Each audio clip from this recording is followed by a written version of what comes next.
Ready, aim, release! Anyone see my mammoth?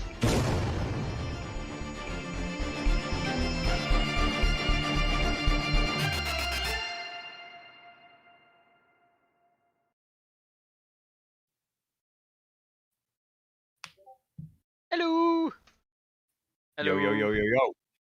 Right, it's another Monday.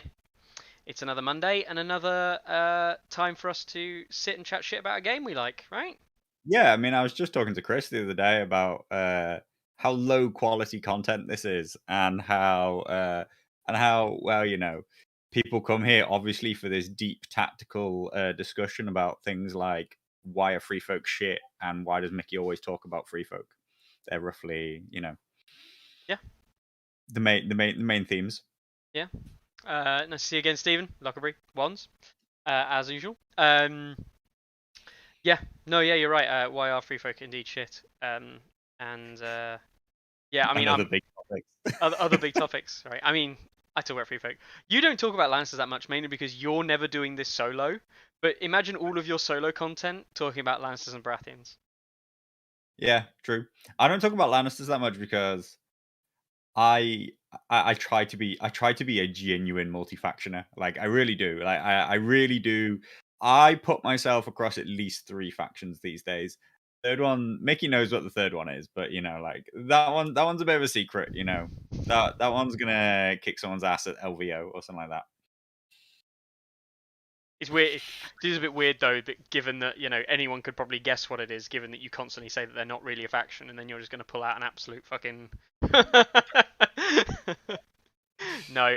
Yeah, it's true. I mean, you're a multi-factioner. I will always staunchly say that I'm a free folk player first, because it's the only, as I said, I saw it from Greyjoys. Now it's the only faction I've ever actually collected physically. And I'm not even going to say I've got a problem with that. That's just the way it is. But playing, it's actually one of the things we're going to talk about today. Actually, it's going to be one of the early things we talk about in terms of playing commanders, playing factions, getting good with stuff. Part of it's about understanding and playing your opponent, and not so much playing, right? And this is a big thing. And this is not. I'm not saying that other people don't do this. I know other people do this, but this is what I think is actually more telling. Is that if you go to your own stats builder and look at the amount of lists you've made, my list is absolutely ridiculously huge. I mean, there must be 100 lists here. I don't even recognize some of those colors. I know, right? Now, what's the purpley one? I'm not going to sit here. This one? That's Targaryen. No. Maybe, yeah, I know that one. Maybe you were just going. Okay. Might just be... I think it's. Oh yeah, I think it's literally neutral. No, you were moving quite fast, and one of the greys, followed by a purple, looked like this really light pink color, almost like a Bolton color. Yeah. And I was like, "What the fuck? I didn't code that color." But I think it's just a trick of the light. But yeah, there are a lot of factions in there that I've never saved a list for. I've actually got a list on the way they go for literally every single faction in the game. I thought I didn't have a Lannister. Lannister's the only one I haven't played in this edition, actually. But yeah, I've got a list for literally every single. Now, I'm not saying that I'm special or anything like that. That's not actually the point I'm trying to make. But like, people playing lists and people just building, like, list theorying and list crafting for every single list out there. Yeah, Lockerbury. There's literally one called Euron Lockerbury. I took your list that you made for Euron and I changed it slightly. I do that a lot. I literally take people's lists, name them after their things, so I can keep them as a reference point that I can then change and use. Like I literally will hit the load button, if you didn't know, load them up, and then I'll make changes to them to make them what I think would be better. Deep tactics. Deep tactics. Really useful though. Awful gun line 42. Oh yeah. There's a 42-point list I made in stats, which is impossible, right? No, you just play 50 points, but you only put 42 points in. The 40-point list? Okay. Do you know how I made it 42? What I did was I took a watch recruiter and put it in the conscripts for both of them. That's a 42-point list. No, you can actually play a 42-point list. You can't play is it 56? I actually forget. 56. Oh, Mickey, we were never going to talk about this shit again. All right, we haven't talked about it. No one knows what we're referring to yet. you can make a 42-point list. You just make a 50-point list, but you don't spend all your points. But it doesn't have any of the protections that the builder claims to have, such as it won't force you to make a legitimate list. You don't actually have to follow the rules that will not be named.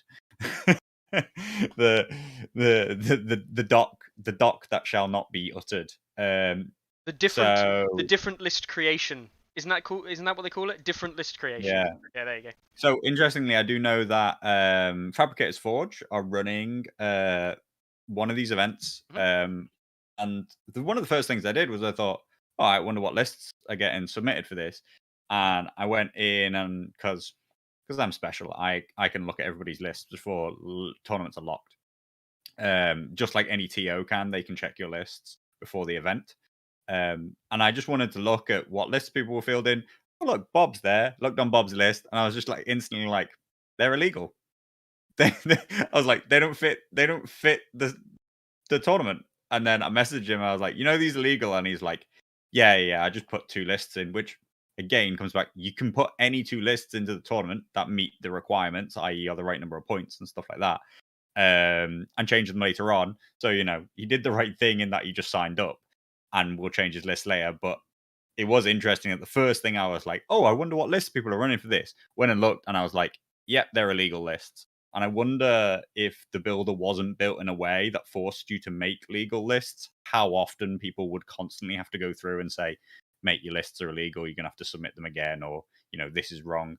So, I built all of that part because way back when, NRG was the biggest first kind of like online tournament.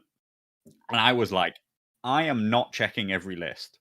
So I'm going to build a builder, which means that I know the list's illegal. I mean, I remember when we did NRG, because it's the one we did the spreadsheet for first time. Yeah, I think it was more a case of I'm never doing that again, as opposed to. Oh my god, that was yeah, it was. Fucking it hell. was 60 people with 2 lists, 120 lists. You got to check every single thing. Check if it's illegal or not legal. I'm 90% sure it took me 6 hours to actually write all the lists out properly in like the way and the format and everything that I had. And you'd spent best part of 4 hours actually checking them all. And there was only 2 illegal lists, if I remember rightly. Yeah. Yeah, and even then it was like there was just a typo or something.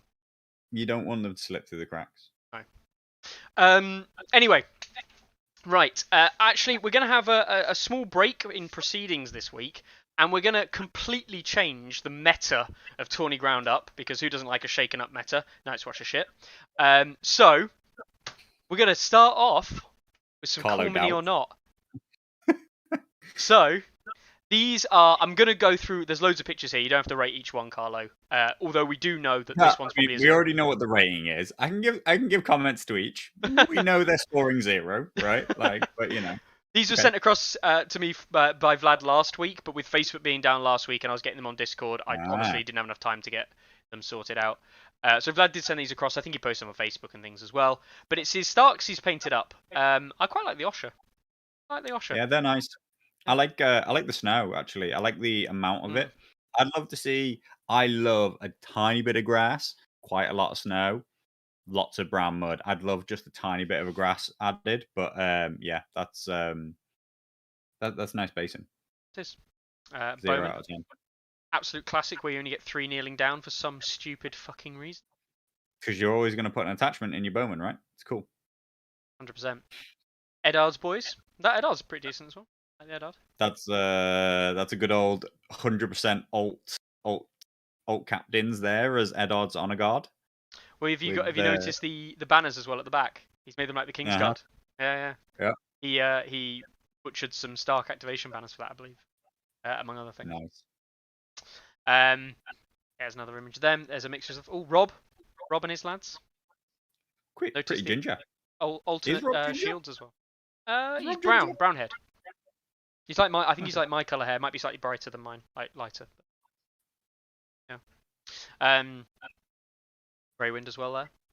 Oh look, the attachment that shall not be named. Do you know what attachment that is, Carlo? I remember. You remember? I don't think I've ever I seen him. remember. I remember when he was in 100% of lists. Running Lannisters, run this attachment anyway. Yeah, so we got that going on, and a close up of Rick on there. He looks tiny nowadays, tiny and pathetic, like he should be. Osha, it's a really nice Osha. I really like the simplicity of the Osha model there. It's just done a nice simple paint job really well. I quite like it. A whole lot of them there. We're gonna get some of the characters come up there. Oh yes, the NCUs. Aria there. Remember when she was in every list? Remember when she was in Everest? What about this one? Caitlin. She still is in a lot of lists. Caitlin hasn't changed much. Caitlin's power level pretty steady, pretty important. Not an absolute 100% solid 4 point. So what I'm about happy with this it. NCU? Yeah. Who's this? I actually don't know which character this is. That's what happens when the nerf bat hits too hard. This wasn't just like a nerf bat of like whoosh. This was the whoosh. Exactly. You can be 4 points and also worse. And suck. Oh dear. More bowmen. Still absolutely triggering that there's only 3 kneeling down in each unit. It just pissed me. Nice unit, some outriders there. And then finish it off with those Eddard Guard, which are just nice. Anyway. I'm not sold on the stark blue on the outside of the base. I know loads of people have different ideas on it. To go black, to go brown, that old school goblin green. If like you're just gonna put grass on your bases or anything like that. But he's gone with. I do like that the color is inside the arrow, inside the lines. I like that part of it. And he's gone for a stark color, matches everything else. So I'm almost on board, but I prefer it to be brown. I quite like the black. I like black as well. Make it neat. But I like arrows. You're right. I like the arrows to be coloured. I haven't actually finished my free for any of my actual bases. Have you not actually finished your stuff? No, that's a surprise. I haven't actually finished like the movement trays. I mean, and I was going to do exactly like make sure the arrows and the corners are coloured because it just makes such a big difference, even if it does break from the immersion a little bit. But cool. Yeah, it's just so useful for like actual gameplay. So we've got some things to talk about stats-wise. We've got some events and things to talk about, and of course we've got the other thing that happened, which that was the reason I actually brought the stats builder into this. Is the Q3 releases are now on stats. In case you weren't abundantly aware, they were added onto War Council last Friday, Friday morning I think it was, like Friday midday. Errors were spotted on War Council about 2 seconds after they'd updated War Council. Brilliant War Council. I don't want to bash them because the guys doing War Council are probably not actually affiliated with the game at all. They probably just update it based on the rules that they get. They probably don't play. So I can't bash it in that sense. But we always used to praise War Council, and I know we talked about last time it updated. We used to praise War Council by being actually a very good Bible for the game. It's really unfortunate now that it's not. Tell you what's odd. They seem to be making it's quite similar to some of the other more recent releases. They seem to be making mistakes on things that I thought that they had on absolute lock. Like they seem to not understand that they have had this amazing system, and then they sort of make mistakes. The example that I'm talking about is that they had this amazing system of a character had a name and then a character had a subname, and character had multiple different subnames to refer to the different versions of their character. Yeah. And it just worked perfectly. Every character had a unique name subname combo, and then they went and made multiple different characters have the same subname, such as Dario Naharis being Stormcrow Captain or whatever his name is, for both the Targaryen version and the non-Targaryen version, who are different because one brings 4 tactics cards and one brings 3. They are identical. So like that's such a weird, odd choice. And then when it comes to the coding side of things, they've basically also done similar things, which is they had this perfect system that worked, and then the latest Q3 update came through, and I was like, "You've deviated from the system that worked perfectly. What have you done? Like, why is this? Oh no!" Oh well, we deal with it. I still can't. It's just For those of you who were wondering, its error came up. We actually spotted it. Didn't think of mentioning it on Facebook, but it came up on Facebook, I think, and others as well. Genuine issue is that Follows a Bone and Frozen Shore Chariots don't exist on the app. And when I say that yeah. they don't exist, you can add a unit of Follows a Bone because the stat line and all the the actual back end still exists for Follows a Bone, but it doesn't know that because the image that it has linked to it is the Frozen Shore Chariot. And Frozen Shore Chariots, Basically, they accidentally overwrote yeah, what Followers a Bone are with Frozen 4 Chariots. I think it's a typo, but like it's it actually must quite a be. bad one. I mean, there are other typos. There always are typos in every update. They Oh nearly always god, get yeah. some points wrong. But this one's a bit bigger because it actually keeps meaning that your units keep copying over each other. Your follower bone, the error that comes up. I don't actually use War Council, so crazy enough, I actually don't. I'm not opted into the beta. So when like the beta update comes out, like Mickey has to tell me that it's come out because I have no clue. Yeah, it seems that the people using it claim that what's happening is that they're able to add followers a bone, save followers a bone, but then when they try and open their list again, they're actually a unit of Frozen Shore Chariots, Yeah, which is odd. But I think it's just a mistake in terms of like what their ID is. yeah. Their ID is wrong. Basically, it when the Frozen Shore Chariot card came through, I noticed it straight away because I tried to add it, and it just told me, "Do you want to overwrite your other card?" I was like, "No." Yeah. Well, going off But the yeah, IDs, right? I mean, it also yeah, exactly. is mildly triggering, and this is something that we've fixed on the site, right? But Mag Commander and Mag not Commander are the same thing as well. And weirdly on Yeah, War this one's Council, weird. Yeah, they're actually two independent units, even though they're the same. But one of them has the commander tag, so it means that it changes the deck, right? That's what the commander tag does on War Council. yeah. In an odd inverse to most of the characters, who their different versions all have different cards. Mag has the same card twice, but it has different versions. And It's weird. Stephen mentioning on there, if you select Drogo, you can't have the Blood Riders. But if you put Blood Riders, then you can add Commander Drogo, which is just little things like that, which it shouldn't matter in War Council. But They'll like, fix it. Not yeah. quickly, but they'll fix it. I mean, the big one is that they put Thornwatch in as one. The, Baratheon players all over the world are rejoicing. so 1 point Thornwatch, 1 point the thing is Thornwatch. with Thornwatch, right? It's actually more of a meme than anything else. In that what they've done, if you look at the units, Thornwatch are 7 points. You can add Thornwatch for 7 points, right? But if you add attachment, it has Thornwatch for 1 point as an attachment, and you're like, oh, I'll just add Thornwatch as an attachment for one. Do you want do you want Thornwatch with your Thornwatch? It's Thornwatch Sentinel, right? It's the That's what second it Thornwatch is. Sentinel. Yeah, it's the alt Yeah, sculpt for the Sentinel. If you call it an alt sculpt, because the one in the attachment box is maybe the alt sculpt, and this is the original sculpt. yeah. I don't know. But yeah. Cool. Anyway, it's all on stats, which is the whole point. Is so you can choose whatever you want now.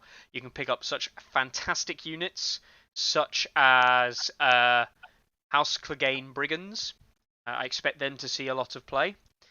Karstark Spearmen, they're on there now. I actually do expect them to see some play. Mm. Mag 1/1. Thornwatch, I expect them to see plenty of play because Baratheon players like to kick their own head in. The Blood Riders, of course, for Targaryens, and Greyjoys get Silence Men, who are not a meme. I actually think Silence Men have a place in Greyjoy lists because if you fail a panic test and take no damage, that's pretty good. I think that's only because Greyjoys don't have loads of options. I don't know. I think just Balon in Okay, Silence look, Men sorry. for I'm going to -3 answer wins. with the same thing that people always say, right? Yeah. For 1 point more, why aren't you taking Flayed Men? Oh yeah, 100% you should take Flayed Men. But Flayed Men take damage from panic,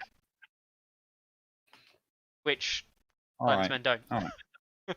Okay. It's a different solution to a different problem. But I agree. You skipped over a small faction, to be honest. Small faction, small update. I don't know who you mean.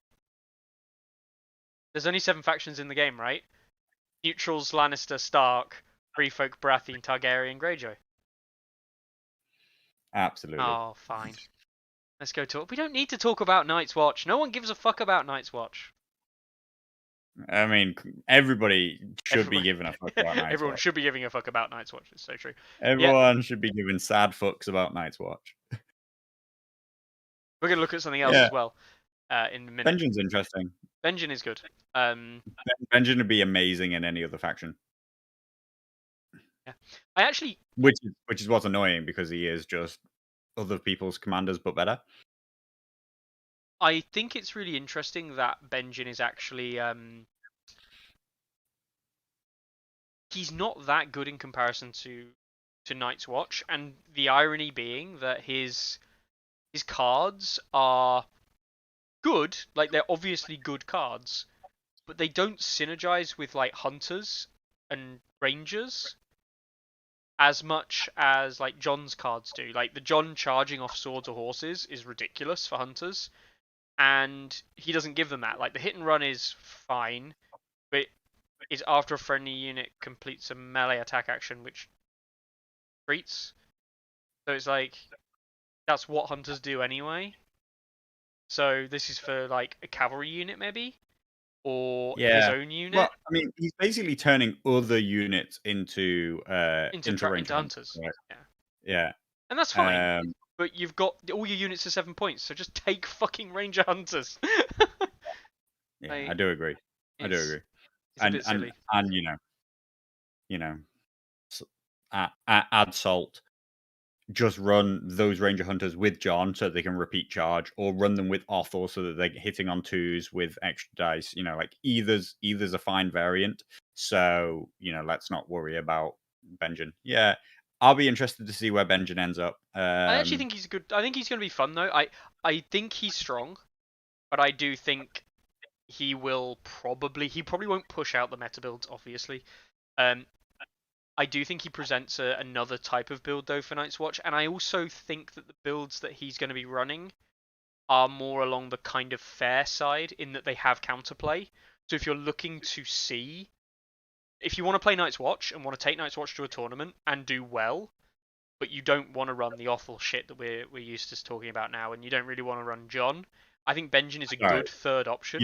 You don't want to. You mean they've been banned? Or they've been banned. Yeah, I mean that's the thing as well. But if you don't want to run that stuff, or it's been banned, I think Benjen is a legitimately good choice. And until we see anything particularly rancid come out of him, which I don't think there is going to be, certainly not more rancid than that. Like this is going to be fun, And Benjen Stark. Who doesn't like Benjen Stark? Come on. Yeah, Weasel, with that old wait till you see the new tank, like honestly, that's not Ranger Vanguards, right? No? Yeah. Cold Is Hands it gonna is in the be game. yeah, Cold Hands exists. Do you remember when we couldn't talk about the leaks because of the damage that talking about the leaks would have to the franchise as a whole, about Cold Hands and Benjen being the same and this, that, and the other, and how we'd have to wait for the Winds of Winter to come out? I didn't realise, but Winds of Winter must have been released last Friday.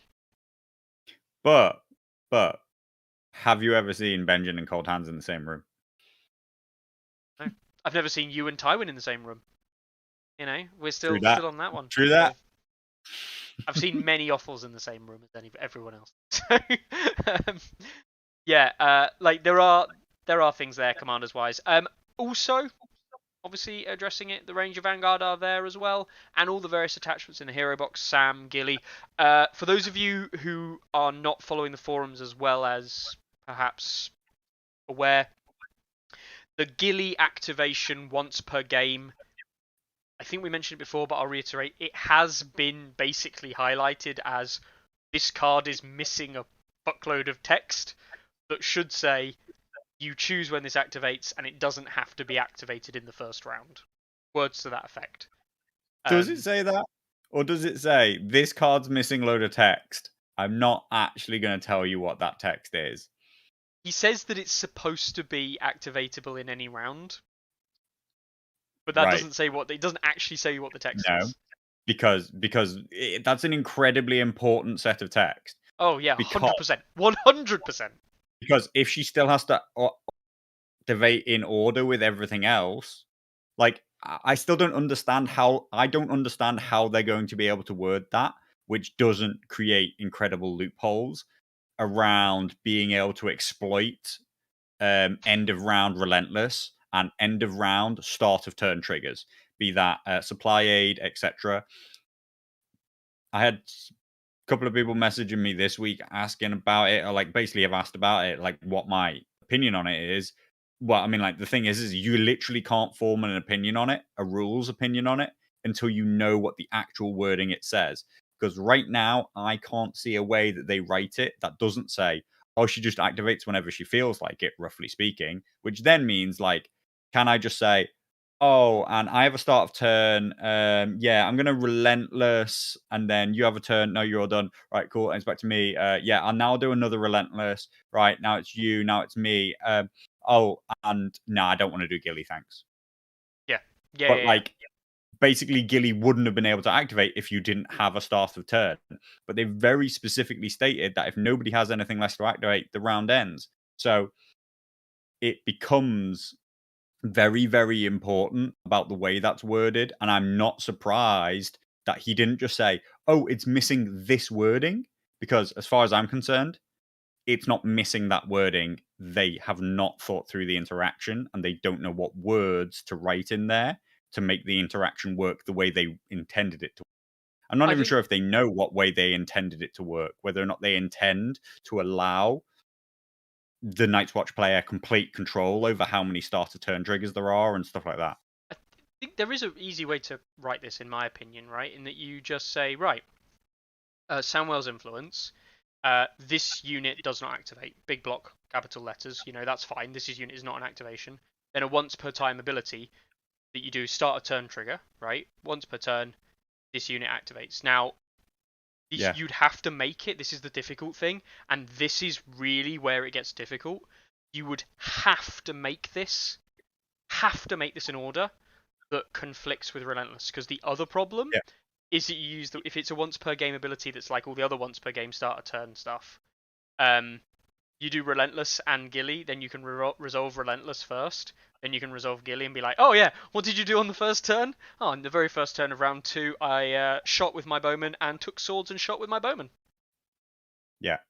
I'm a dick. Exactly. I do actually think that, you're right. The only way out I can see for them is that she has a start of turn trigger, and therefore she falls into all the previous requirements and doesn't create triggers herself because she cannot activate and she just waits to activate on an already existing start of turn trigger. Yeah, you're right. I think that's it. I think that's their only way out of their own loophole. But they have to make it conflict with Relentless, otherwise you get the double activation, which is stupid. It has to be in order. Has to be.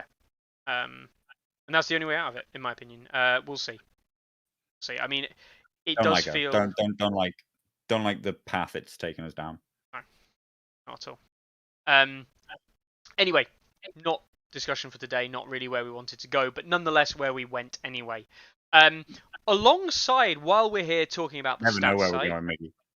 I know where we're going. That way. Right. Alongside this, players will have noticed, let's go to the player rankings a second, some weird and wonderful things on the site. First of all, Larks is now number 1, but that's not important. The important thing, he's got a badge. He's got this badge. Yeah. Did that happen last week or the week before? I can't remember. Strictly speaking, it happened after Tourney Ground last week, I think.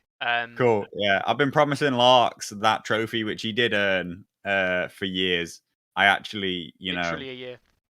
Yeah, I literally told the person who won the Masters that they were going to get a digital trophy, which was about a year ago, and it finally turned up the other day. Magic. I'm going to see if It's I can get it. not the only little badge that turned up there, right? No, there we go. Look, it's nice and big now. And I'll scroll down through the linkings, and we'll see. Mikkel's the first one who's got one here. We see a little Greyjoy badge. So, for those of you who are not interested in rankings whatsoever, for those of you who just like collectibles and cool things and just awesome stuff, right? This is there for you. Okay, this has got nothing to do with your ranking, how skilled you are, none of that really. Right? This is stats are just doing its thing. These badges you obtain through two methods. Firstly, you can obtain a badge of your faction of choice by completing a game, by playing a game, completing a game with every commander in that faction. Okay, it's grayed out if you don't win. If you just play one of each commander in your faction, in that faction, you get a grayed out badge. Neutrals only count for the neutral faction.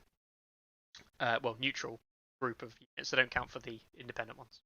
You've only got to play 4 games with neutrals to get a neutral badge. Yeah. Here's the challenge: how many people can be asked to play 4 games with neutrals to get a neutral badge? So the other thing is if you win a game with every commander in a faction, that badge that you get lights up. So we see here, it's now, this is effectively the lit up version of the Greyjoy shield here, meaning that Mikkel has won with every single Greyjoy commander. Impressive feat. Impressive feat. I mean, because obviously the top 10 only play Night's Watch. I heard. That's true. Top 10 only play Night's Watch. That is unbelievably true. Just going down, LM Song of Ice and Fire. He's the first neutral badge owner there. He is a neutral player from the Netherlands, so he's mad respect for him for doing that. And then you got to go quite a long way to find anybody else who's played commanders. And you know what was weird actually when I was looking? Neutrals again for Yelprick, but not one. Just played. You know what I do? I do have mad respect for anybody who's got these badges without ever knowing that I was going to make them, or that or that I'd ever even said, oh, you should do this, or you should run it with all commanders. I am always telling people you should play all commanders. It will make the data stronger, and it'll make you a better player. But I don't even I don't have a badge yet. On that note, the badges will only update when I tell them to update, which is roughly speaking at the end of every month. So you've got until roughly the end of the month if you want to have one by the start of November. If not, you'll have to wait till the start of December. So get on it. I thought it was interesting here that the first player to play every Night's Watch commander wasn't until we get to player 80, Baz in Black from Australia, New Zealand. It's kind of crazy. Absolutely. That you have to go that far to get someone who's played all the Night's Watch commanders, which tells you everything you need to know about people playing Night's Watch and how strong the builds are. I was pretty surprised that anybody out of the whole 700-800 people that there are in this list had, like, of all the factions, I wouldn't have put Night's Watch as one of the ones that would have it. Because the disparity in the faction commander strength is so high, and there's a decent number of them. Yeah. But it's in there. I was a bit surprised to see it. Another neutrals, I think, right? Yep. The dark ones are a bit dark to see. Titus Pulu. The neutral one is specifically because it's a horrible shape, and that's just because. So Squigs, another neutral badge. So there are one or two more, but you have to go a long way down. Just shows you, for me, right? We're still we're still looking at above average players here in terms of like skill rating. Oh, yeah. Broken flag. What country is it from? Find out. Deadly Cupcake. Saudi Arabia. There we go. Okay. I'll try and fix that flag. I also did that last week. Yeah. I fixed the flags again for the second time. But it's crazy because we're still above average players, right? And we're still looking at people who have recorded games, be it one or two to a few, right? And there's so few people who've played, like, say I play loads of Targs, and it's like, yeah, but you haven't played them all. And so Targs is a tough one because there are a lot. There's a lot of Targ commanders. Yeah. So Hilo, It Yeah. doesn't include neutral commanders. It just because it doesn't. Neutrals are only within the neutral faction. To Hobbit on hold, yes. I'm afraid you're gonna have to play both sides of the faction. And yes, that does mean that Baratheons and Targaryens do have a lot of commanders to go through. I was thinking about making more headway onto getting a Baratheon badge myself. And man, I realized that there are a lot of Baratheon commanders I haven't played. And probably have no intention of playing. Dire Dog's our first Well, I start. do now. Yeah, you do now. But this is it. So this is something I like because it's like a collector's thing, right? It really doesn't Yeah. matter. But it's something that for people who aren't interested in rankings, like it's still something cool you can get. And it really is interesting because I think that, there are going to be players on this list and players who get into this kind of like, oh, you've played all the commanders, great job. And it's going to be really interesting to see what kind of like builds they get, and especially if they're winning with all the commanders, seeing what styles work with what commanders, what builds are working. That commander you thought was shit, what build worked? And sometimes it might just be a bad, like an average build that just happened to work against another player, right? You beat someone who's not very great with a bad build. But actually, sometimes if you're going to see these people running like higher level lists, or they're mid-table with these wins, you might go, well, these average players winning with these lists, so actually maybe they're not that bad. You know. So yeah, I definitely mean, check it out. Mickey lied, right? Mickey lied at the start. He said, "Oh, there's these new badges, and they're for nothing to do with rankings, nothing No, to do whatever." But like, did lie a little bit. I made it for me, right? Like, I've been saying this for a long time, and people keep thinking that it's not true. I make stats for me. If I want to do something, it happens tomorrow. If somebody else wants something to happen, it's probably going to take a couple of months before I can be asked. I made this for me because I knew that this would drive me as a competitive player to have a reason to investigate the game more and play all the commanders. Because right now, I felt there was no reason.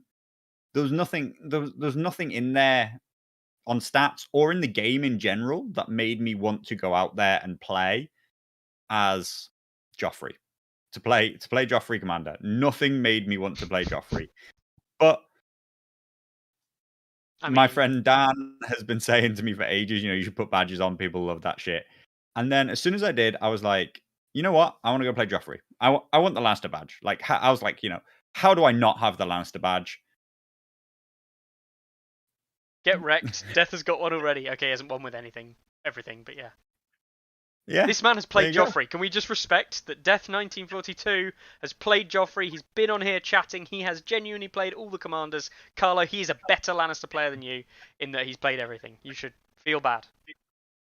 I don't feel bad. I feel good for him. I feel good for him. Yeah, I mean, also feel bad for Can I yourself just a little say, bit. I did play Joffrey. I don't want to get into a huge thing, but Joffrey is fucking shite.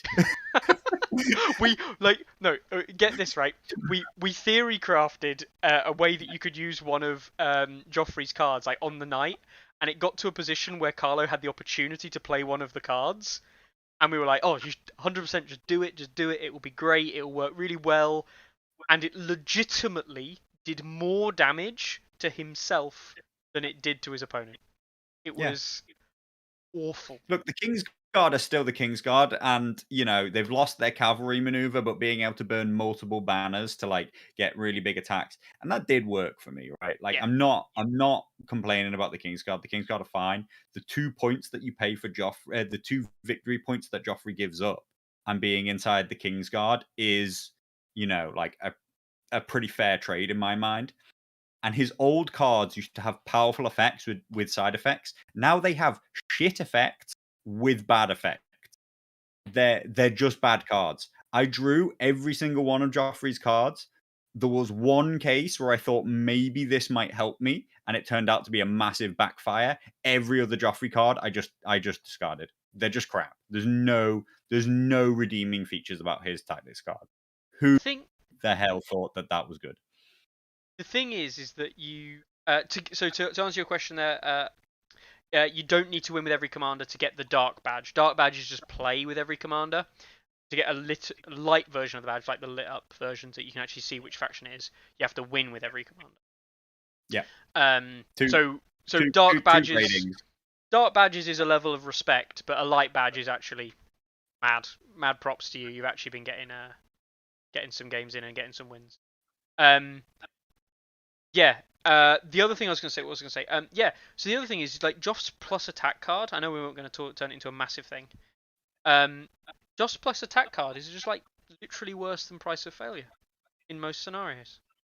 Yeah. And Price of Failure has very little backlash. It's crazy. I like what? Yeah. So I played and got a win with, I got a win with Joffrey anyway. So never again.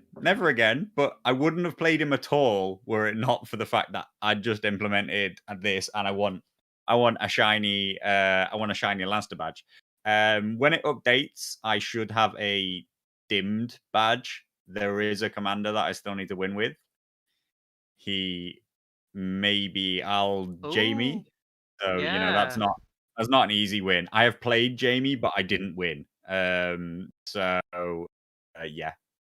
still need to grab a Jamie win this month. I was going to play Steer this week. I was going to play Steer literally this weekend, and then Mag came out, so I played Mag on Friday night game night instead. So I still need to play Steer. I need to get a win in with Steer, and then I'm done for my boys. But yeah.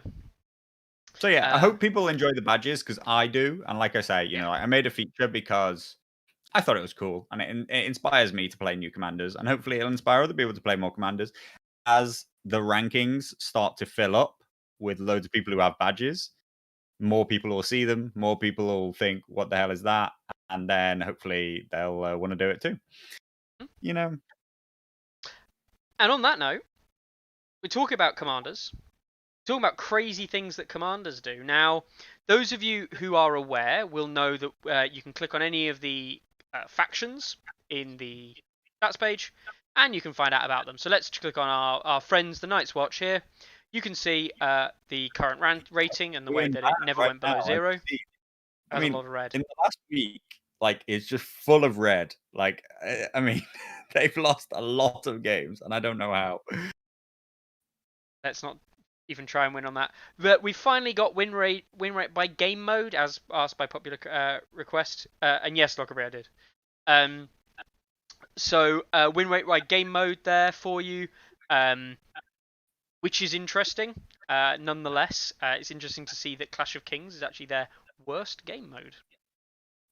Probably because you can't just kill the enemy commander to win the game, because it comes back. I hate them. I mean, beyond the fact that there is no game mode that's bad for them, there's no game mode where they don't have a 50% win rate, right? There is no factional matchup where they don't have a 50% win rate. Basically, there is that mirror match. Basically, there is no weakness to Night's Watch, right? That is our problem. There is no other rhyme and reason to it in my mind. They are so game mode independent. They are so opponent independent in most cases.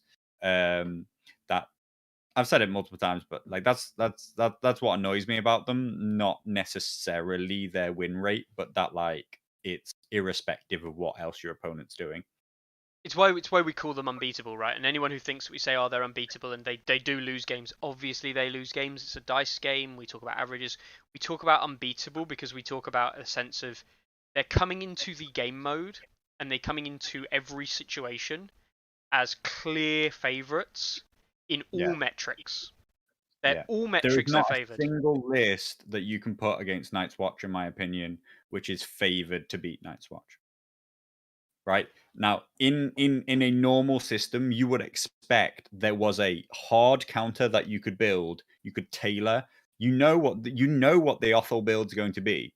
You would expect there would be a list that you can tailor specifically for it, and it would have the advantage because it's tailored specifically for it. Now, I know somebody's going to be like, 2 warrior sons and 3 poor fellows. No, that matchup doesn't get won by the Lannister player. That matchup is just the closest thing that's hard for Night's Watch to play into. And if you know Night's Watch properly, then John absolutely fucking annihilates that list. So Hello 2 list format, you've still just got an easy win. Should we But now click on a commander, Carlo, like Offal, and see what happens? Better work oh first my time. god, There we go. You can now commander click on page. each commander, just like you can a faction, and you can find out all the stats on the commander. I've been asking for this for ages from Carlo, hence the reason he hasn't only done it till today. Yeah.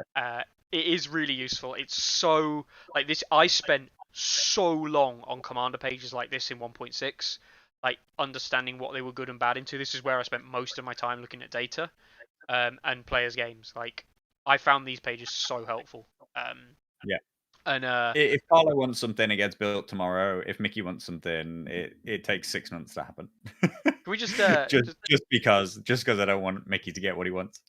just take a moment here to respect that the best thing against Offal is in fact Night's Watch, with still a less than 50% win rate for the opponent Night's Watch. The best counter to Offal is Offal. Yeah. You actually have a 50% win rate to win that game because it's a mirror match. Everything else in the game is harder. Statistically. Which is just fucking mental. And we see the game modes there. I mean, this is ridiculous. We're seeing Offal getting 70% average game mode win rate across every game mode. His lowest win rate is 62% in Dance of Dragons. Where people can nick tokens and then run away with them and never fail panic tests, and if the Night's Watch never actually do anything about it, they lose. Yeah, it is interesting. I did have a really quick look at this, right? And Wop, who was one of the early proponents of the two Warrior Sons, three Poor Fellows Lannister list as a way to beat it. You know, like I give him big respect for the fact that I think that to the top, he played into top Night's Watch players and he forced them to adapt to that list. I think they then did. And Night's Watch lists actually got strong, or the pairing that it came with got stronger if you understand Night's Watch properly. And now that just doesn't win. But anyway, I give him big props for that early win. What discussed that he thinks that there's no chance to win unless it's a 5 objective game mode. And interestingly, it's a 3 objective game mode, which it currently does the worst in. I actually wasn't expecting it. You know, like there's not huge variance. It's not like one of these game modes is actually bad for it. But specifically, Offal isn't bad into into Honed and Ready or Game of Thrones, right? You could almost argue that, like, theoretically, you'd say, like, Honed and Ready must be the worst because if you put conscripts onto those objectives, they're just going to get shot and die. Like, surely that's the weakness of conscripts, and you'll run out of healing, and the conscripts are the backbone of that whole list. But it's like, no, it hurts the other player more because they're taking more watch, wounds. well, they just heal through it, yeah. And Night's Watch are there to table you, and if you're taking extra wounds, then you're gonna die. So yeah, Mr. Podwis, who I believe is just called Podwis on the site, and I have seen him before. I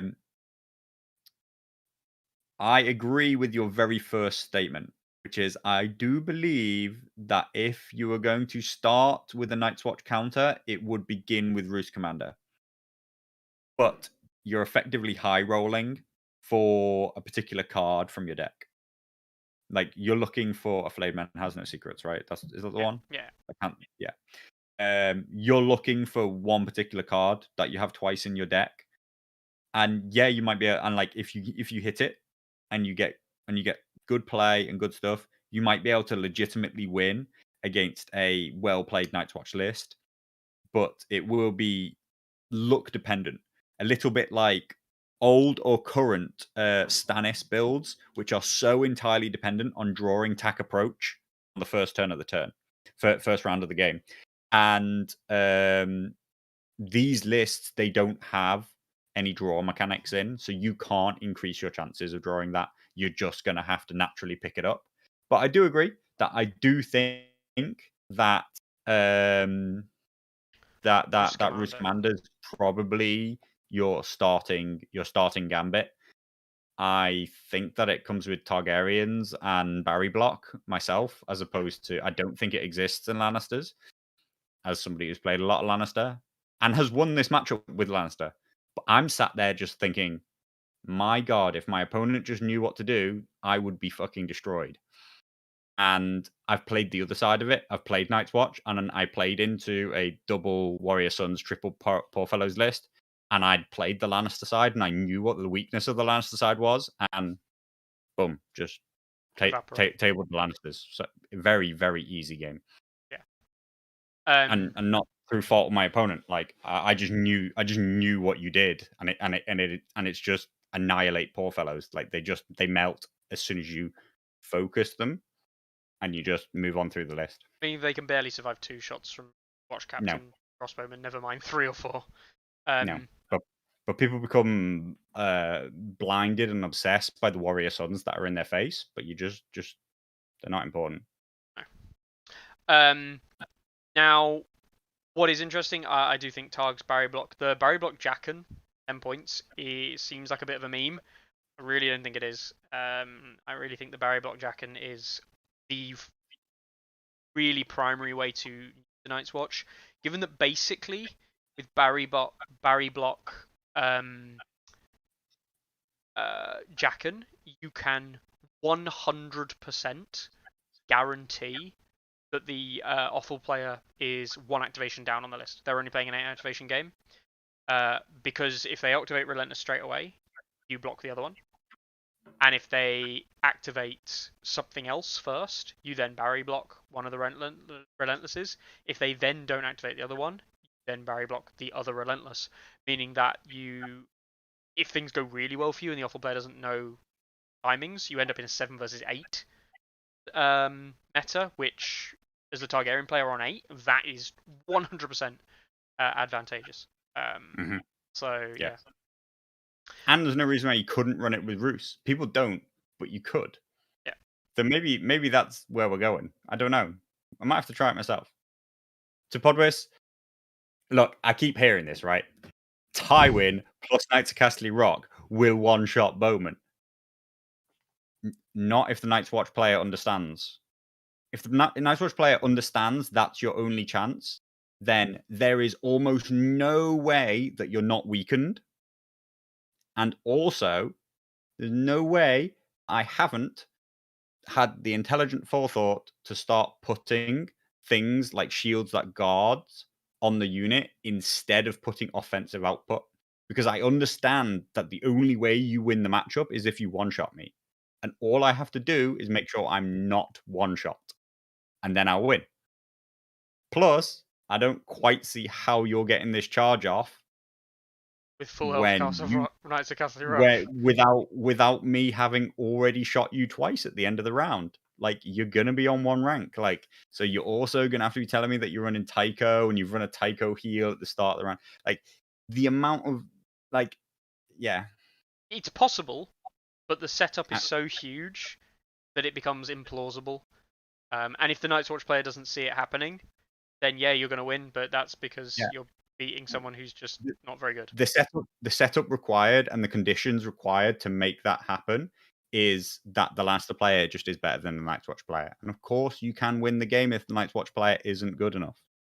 Yeah. Like, the game is still about unbeatable is like the game is in advantage to the Night's Watch player, and the Night's Watch player has to do things wrong to lose. Which happens, by the way. People make mistakes. Like, this is one of the things we reiterate time and time again. When we talk about lists, we talk about perfect play. Now, most people don't play perfectly, but we talk about perfect play because it's the only fair way to assess a list. If you assess a list based on non-perfect play, then you could say, oh, but it was played really badly and it was a shit list. Well, yeah, but does that mean it was a shit list or played badly? Come on. So anything can be played badly. Anything can be played badly. Yeah. So, anyway, that's just our diatribe there. Probably went off a little bit off topic, but we're going to move into events. Okay. We haven't talked about events as much as we should have done. Perhaps there's certain events we're going to touch on. But before we go into anything else, I've got a random thing to show people. So hopefully You'll all enjoy this. Are we ready, Carlo? I'm ready. I have no idea what's coming.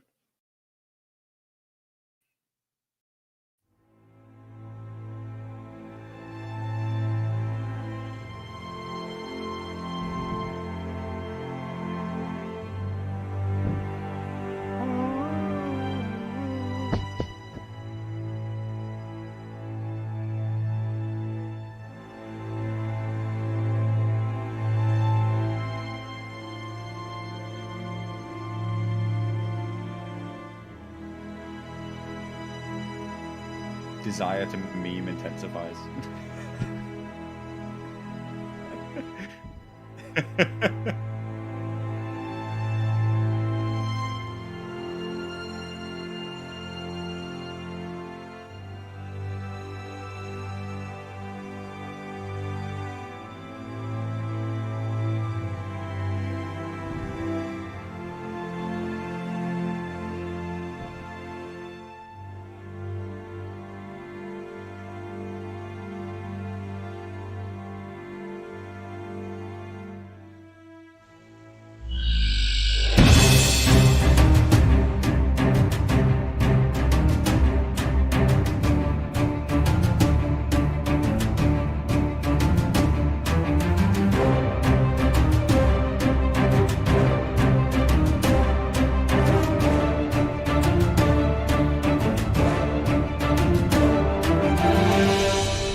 That's pretty awesome.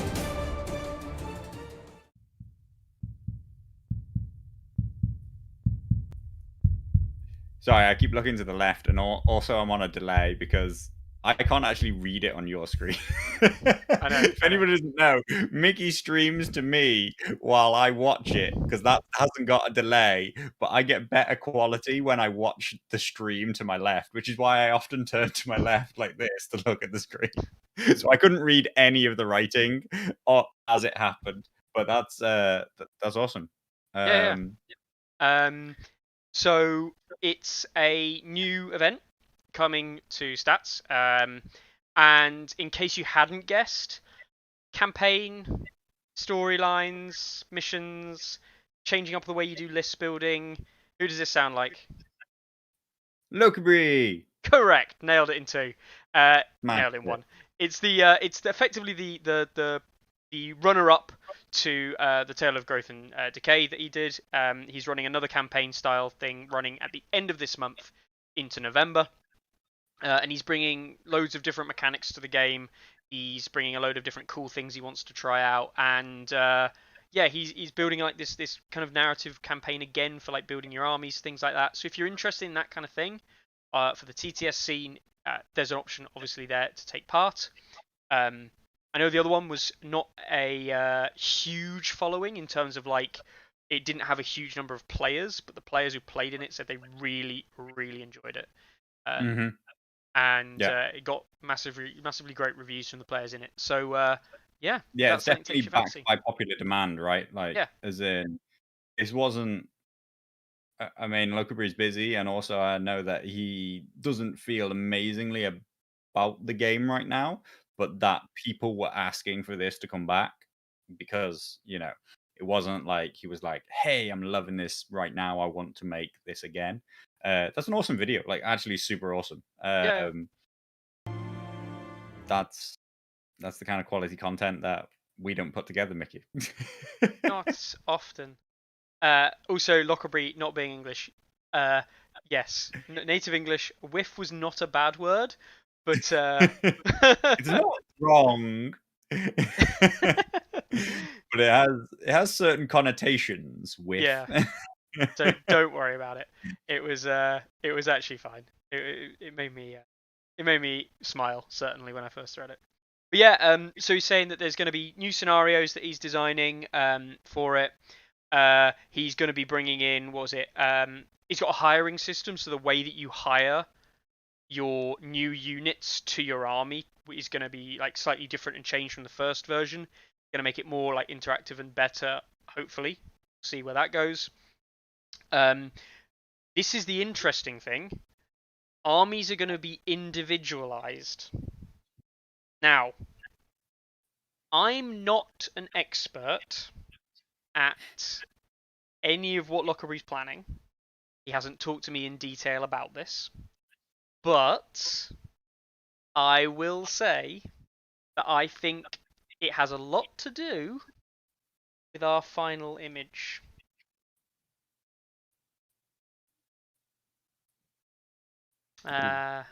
Just leave that one up there for you to think of individualized armies and the idea of traitors. Illuminati confirmed. Illuminati confirmed. You're right. Everyone gets an Illuminati unit that they can have. Just guys with silly hats on. Like 1/1. That's super interesting. Yeah. Mm-hmm. I can't wait.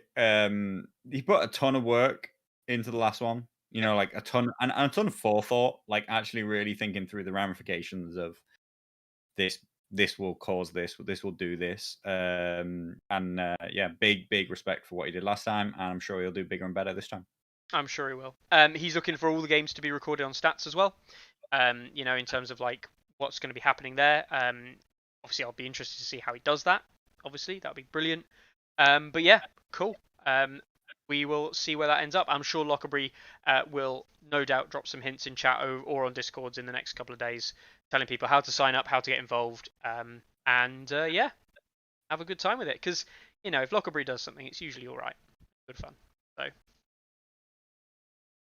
yeah, Definitely respect. good fun. Anyway, should we talk about the other events and tournaments and things like that that go on in our life? Yep. Cool. Yep. Right. We are approaching the end of the Sunday Slaughter ELO event. Yeah. Let's have a quick look at that. I know we talked about it last week, but it is approaching its end. I've got a really interesting one actually. Van 4 wins, sorry, at 12.4. He averaged 3.1 for a win. Currently in first place. Mm-hmm. It was Jimbo running his Starks, slightly less than an average of 3 per game win, also at 4. And Chris Tran, with 1 loss and 3 wins, sitting at 11 points. Yeah. The 11-point bracket goes, or the 3 win 1 loss bracket goes all the way down to, I believe, Sarah's up there. Yeah, to currently 13th place, because Galanthil versus Bob Bernard, one of them will go with a win, one of them will go with a loss. Yep. So we'll have the top 13 will be players with 1 loss and 1 win, and the lowest score of those players will be Masara on 9.8. Right? Basically, the others can't be lower. So that whole swing, 9.8, and I think the maximum score that could be scored here is probably like in a Greyjoy Stark game, it's probably going to be like a 3.1, 3.2. So it might put us at like 12 and a bit points, which would probably top Van. Yeah, so Galanthil, Bob Bernard was table 1. They did come into the round with the most points. Winner will likely go back into first place. Yeah. Loser will probably jump. I can't see the loser jumping anywhere lower than 3rd. I'd be surprised if they go lower than WOP. Because that means they get less than a point. In somewhere around there. Yeah. But there you go. So, I mean, it's all up there. The top 13 there with 1 loss, 1 win. Now, some of that is obviously down to who you faced. I think a lot of it, and like factions and stuff. It is interesting, obviously, that we talk about. I mean, I'm baffled in that I played the whole event and I didn't play against a single Baratheon.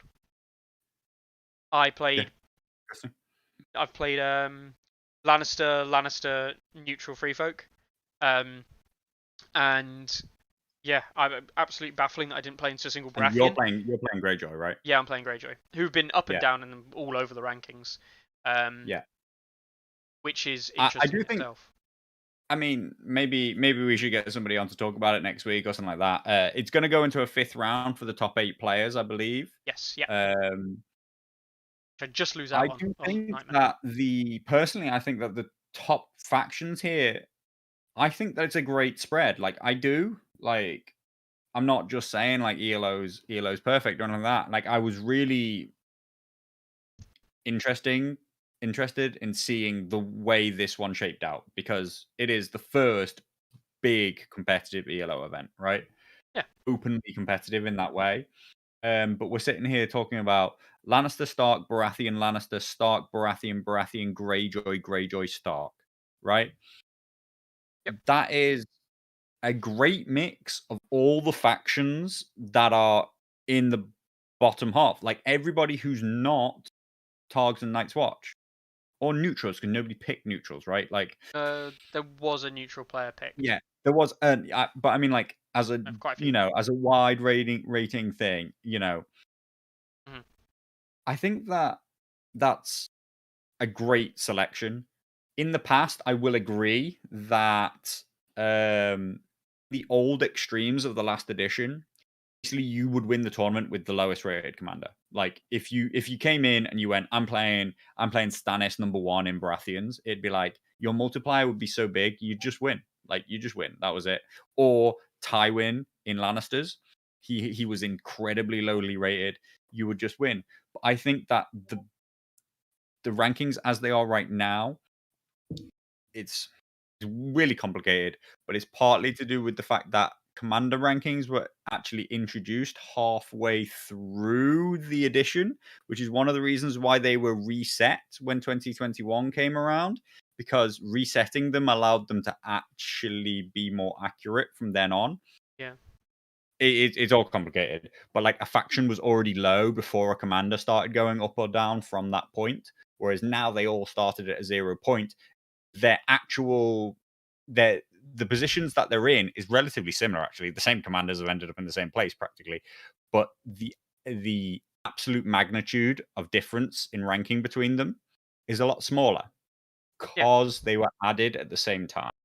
Now, that's important because it means that they are giving a more accurate and a more realistic multiplier to these players.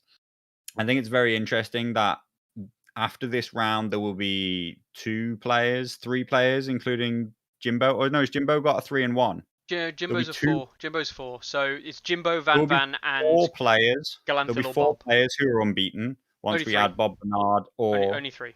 sorry, 3. Yeah, once we add Bob Bernard or Galanthil to Van Van and Jimbo, and none of them are scoring wildly above 3 points a round. That's because you can't go 4 and 0 with ridiculously low rated stuff. There is also the fact that like nobody's playing like hugely wildly different to their opponents, except there is a couple of Targs and some night and a singles Night's Watch, right? Yeah, But I think that the multiplier is subtle. That there are people who've gone 3 and 1 and scored big plus multipliers. That's how they've managed. That's how Chris Trans managed to achieve 11 points. He's gained an entire extra tournament point by the magnitude with which he's picking low-rated commanders versus his opponent. But the winners aren't just scoring like 4 or 5 points around. They're scoring 3-point insert tiny bit here. And I do think that's worked out really, really well. It's very interesting that the one Night's Watch player has done very poorly with Alistair. Like Alistair's terrible. I don't even understand how he's that terrible, but he is. I think that I'm very, very pleased. I'm very pleased. Other people, we can find out. Hopefully they'll get some feedback. People can talk about whether or not it met their expectations. We talked all that stuff about what your perceived expectation is versus the reality of what the tournament ends up being. But I think that people will start to see that it's not massively changing the tournament structure. no. as long as people understand it and go, "Oh, well, it's best if I pick something mid to low rated." And if you do that, then the tournament's no different for you. It's just another tournament, right? But if you come in with Othel Night's Watch, well, the tournament's different for you because you don't get to win, right? Yeah, And that yeah, is yeah, what it's trying to achieve.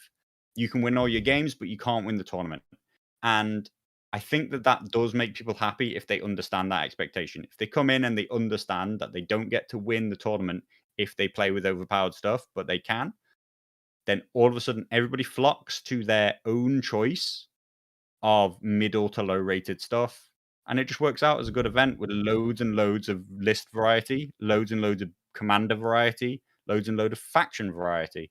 yeah, Much better than what you'd have in open play, yeah. open competitive play. Now, personally, I would always prefer ELO to happen over one day. Like one day events, I think ELO is better for. There is obviously the effect that and Jimbo kind of said it there a little bit, as well as ones in terms of like the crazy level of fluctuation that certain factions have seen from outside sources. Now we know that that's going to happen on stats. That's the whole point of stats. Is that it's not just your little tournament or your meta that's being represented. But the fluctuations for certainly, and Ones is right in terms of Lannister. The fluctuations with Lannister have been ridiculous, like absolutely just fucking stupid. In fact, how much they fluctuated up and down. Yeah. Even Free Folk went into relative free fall for a short period of time and then went straight back up, and it's like, what is going on here? But it, in some ways, this is good. It's good because we're seeing, or at least we hope to see, if it's less stable in the mid tiers, if it's less stable around those middle levels, the bottom levels, what we're actually seeing is those factions having a quite close time trading wins, getting here, getting here, getting here. This meta, these guys are doing well, but over here, these guys are doing well, but over here, these guys are doing well. That tournament result comes in and it's Stark's winning. This tournament result comes in and it's a Lannister winner. This result comes in, it's a Free Folk winner. And you know, we're getting a mix of results come in from the bottom two. I mean, nobody is shifting Night's Watch off the perch. Targaryens tried once, it didn't work. It didn't. Targaryens are very much now solidly in second. Um, you know, but all the other stuff is just. I still believe if we take perfect play into account and list builds and counters and things, I still very much believe that Lannisters are the third best faction. But in Said as a terms, non-Lannister player. what the non-Lannister? No, it's because I know for a fact that the Lannisters don't do well into Free Folk, as an example, because Free Folk fuck them if they try and bring meta builds. Because Free Folk fuck those two meta builds in the ass. You, you haven't got a hope. Dan might be. It's possible. It's possible that it's people trying new stuff, which Yeah. causes fluctuations. It's possible that it's the effect of new stuff in general that like maybe things have shifted a bit, but I don't see any real impact from the Q3 except on Targaryens and Night's Watch myself. You know, Night's Watch got more great stuff. Targaryens got Blood Rivals. It's Really barely great been out stuff. as well, Everybody right? else. Like the actual changes of like the impact of those new stuff has barely impacted the rating at the moment because we've only had effectively one weekend of play. Yeah. You know, and so if we're going back, what? Yeah, very little impact.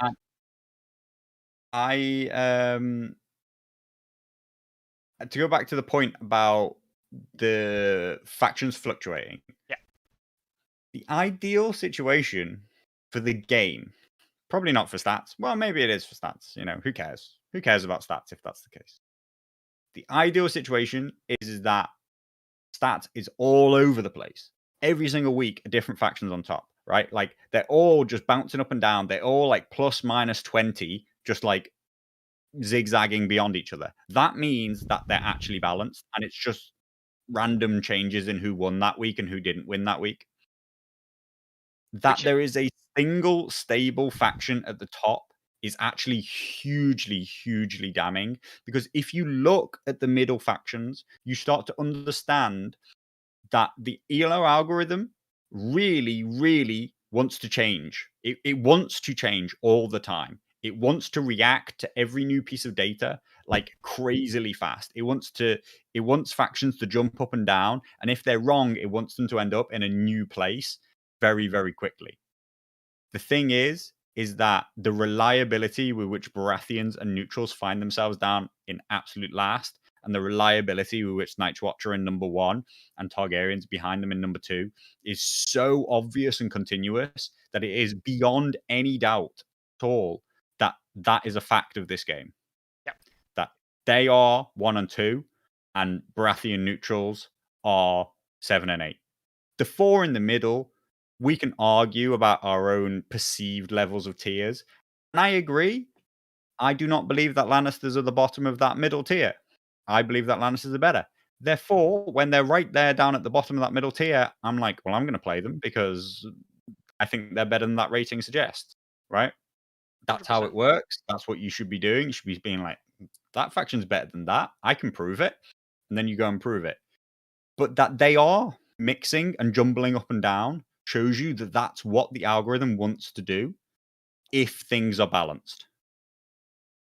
That it's not doing it to the top factions and the bottom factions isn't because they're not getting played.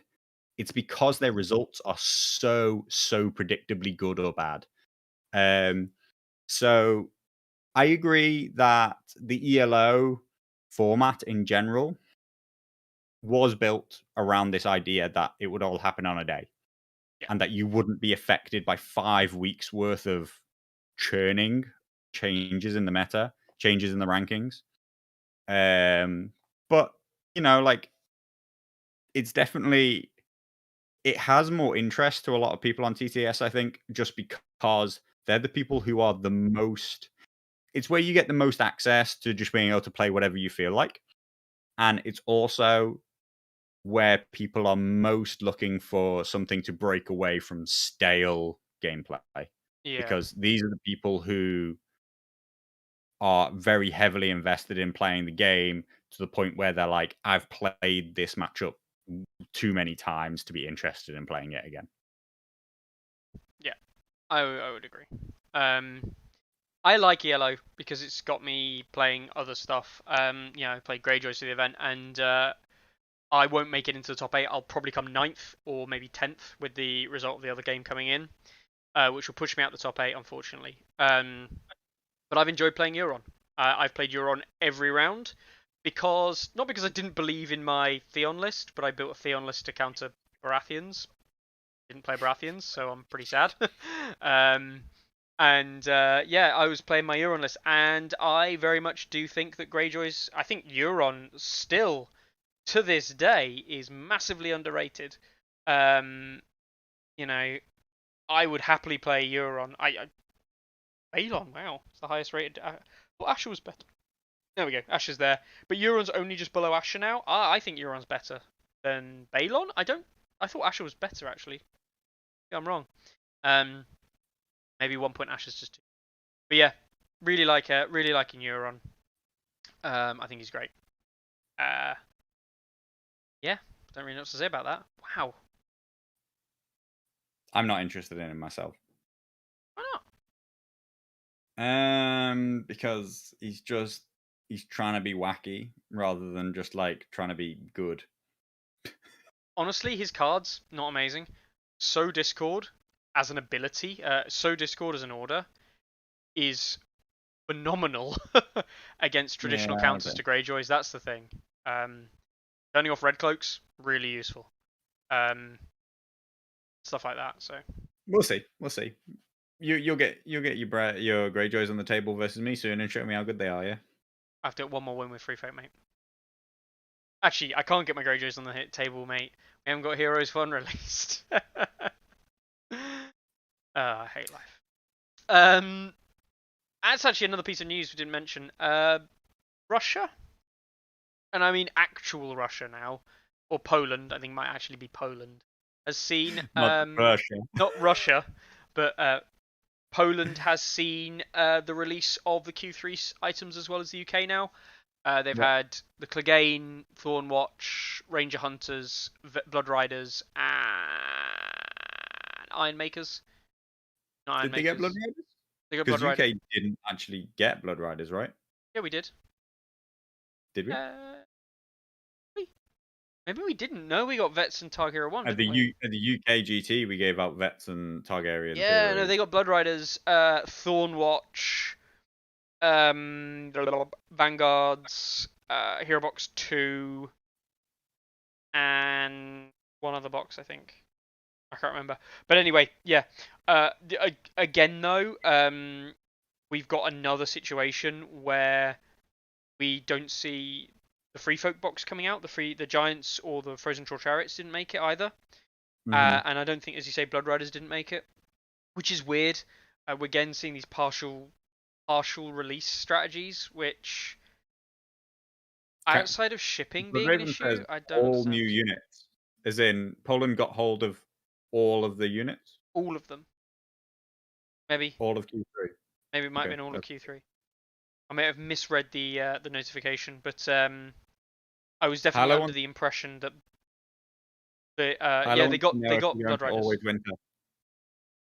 Hilo wants to know if you're going to Always Winter. He's calling you out because he knows that you're not going to turn up on the day. Oh, fair. Yeah, they didn't get the Free Folk stuff. They did get Targ Heroes too. Am I going to Always Winter? Well, I've paid John already, and I'm signed up on Stats, which you would know if you actually checked it out, Tom. That's not proof that he's going. That those two things have happened to tournaments before, and he didn't turn up. So, two things. Oh, you mean the one where we got COVID, and the other one where our driver got COVID and we couldn't take the car, so you had to bike to the event? Yeah. Just saying. Finding out that I need to book a train and a hotel on the Saturday before the event on the I'm Saturday. just waiting for the day that Mickey's the only player left on the front page who doesn't have a cup next to their name. Little Mickey no cups. I will probably do that. I will probably never have a cup to my name. True. And we're back to our starting conversation of why Free Folk are bad. Nothing to do with Free Folk. Nothing to do with Free Folk. Because I have to play into you every fucking tournament I enter outside of the London GT, in which case that's going to be won by Offal. We know that. Easy. Yeah, no. It's because I'm not that good. I'm purely not that good. Anyway, so. But yeah, Hilo is supposed to be coming. Yeah. I think basically all of our club are hoping to be there. I'm going, you're going, Dan, I think, is going? I hope so.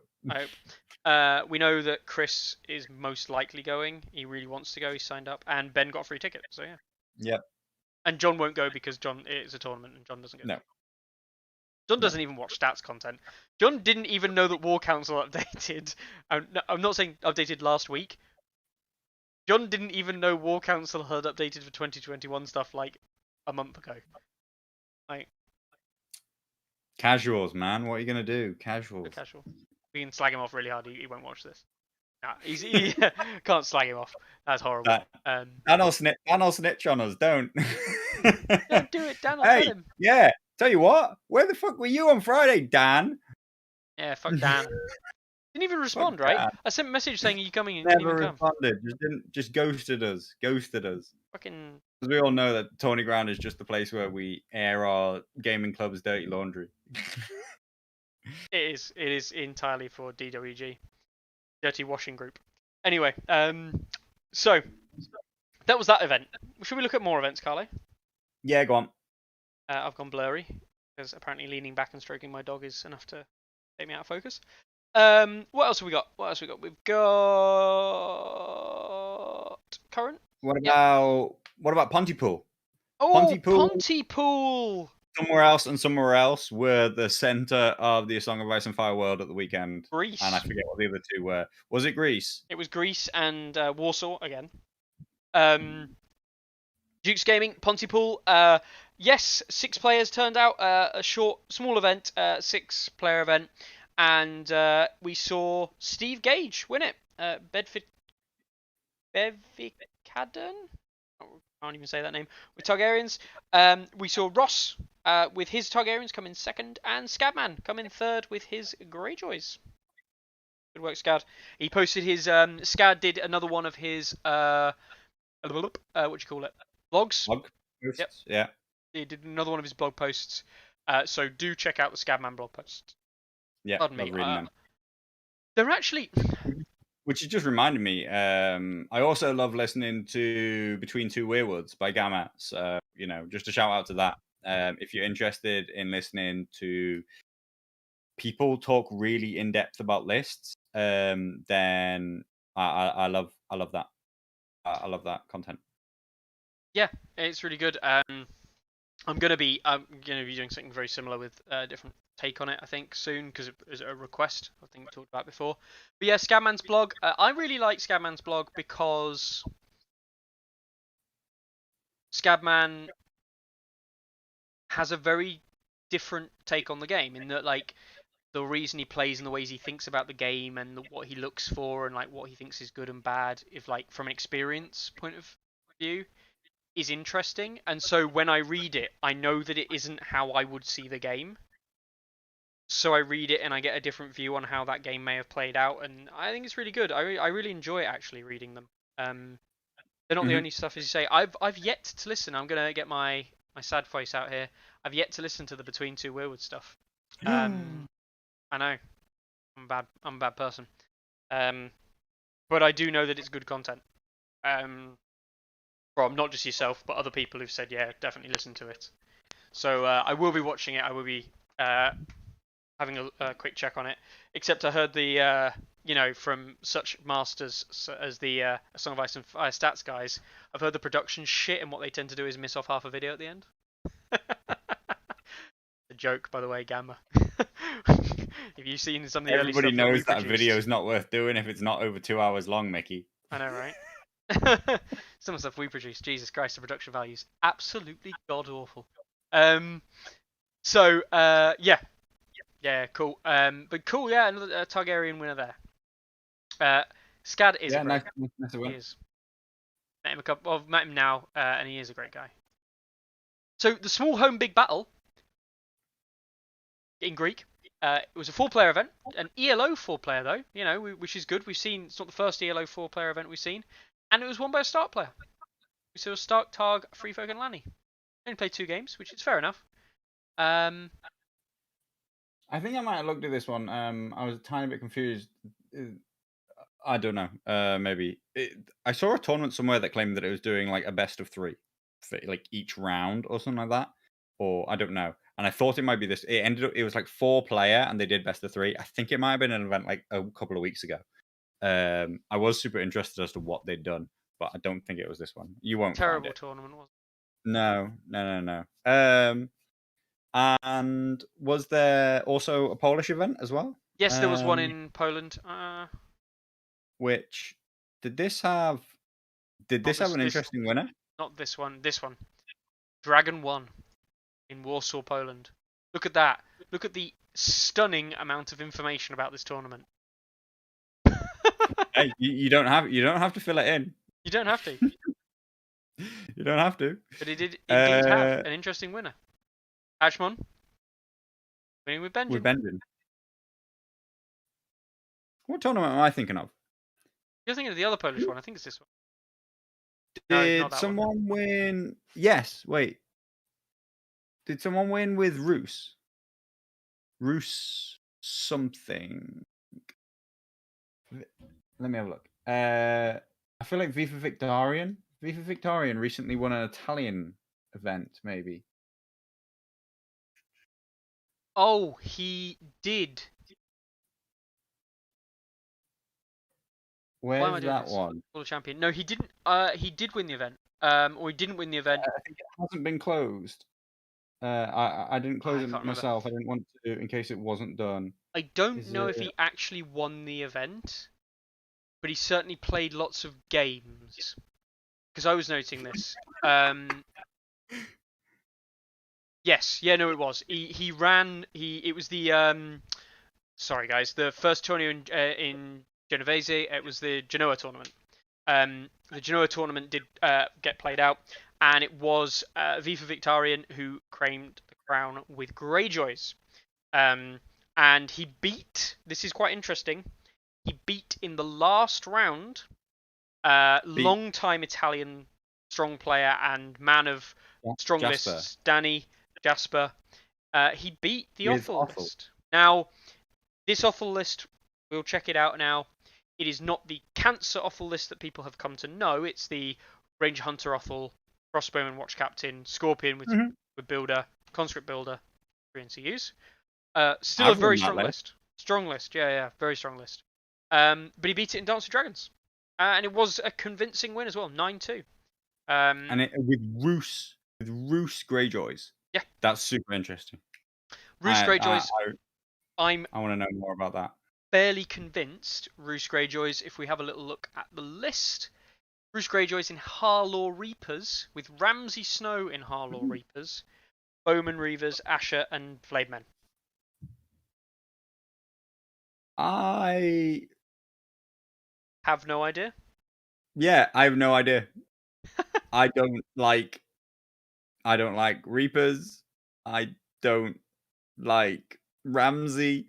I don't like that list. I don't like that list. My brain can't cope. That's super interesting. Yeah. Mad props. Mad props to V for Victorian for that.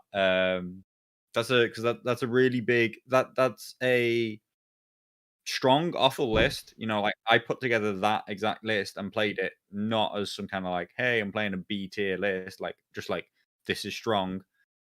And played by a very strong player, and he's bested it, and that's impressive. Carl in chat said there was a North Carolina event won by Greyjoys, but it wasn't on stats. But it's make believe. Correct. Yeah. It is make believe. Yeah, exactly. He did win it with Greyjoys. I saw the event. I know the guy who won it. The guy who won it, like he won it great with Greyjoys. In like it was they had like 2 ties in the game, and the TO allowed draws, and all kinds of things. Yeah, I mean, I'm not going to take away all sorts of things going on, isn't there, Hilo? Asher, no Carl. Yeah. Even though you'd think that one of your best routes would be to try and high roll and assassinate on a watch captain. I don't think he's trying to get that unit in combat. Offal. I don't think he's trying to get that unit into combat. I think he's setting up the vulnerable panic with flayed men to charge in.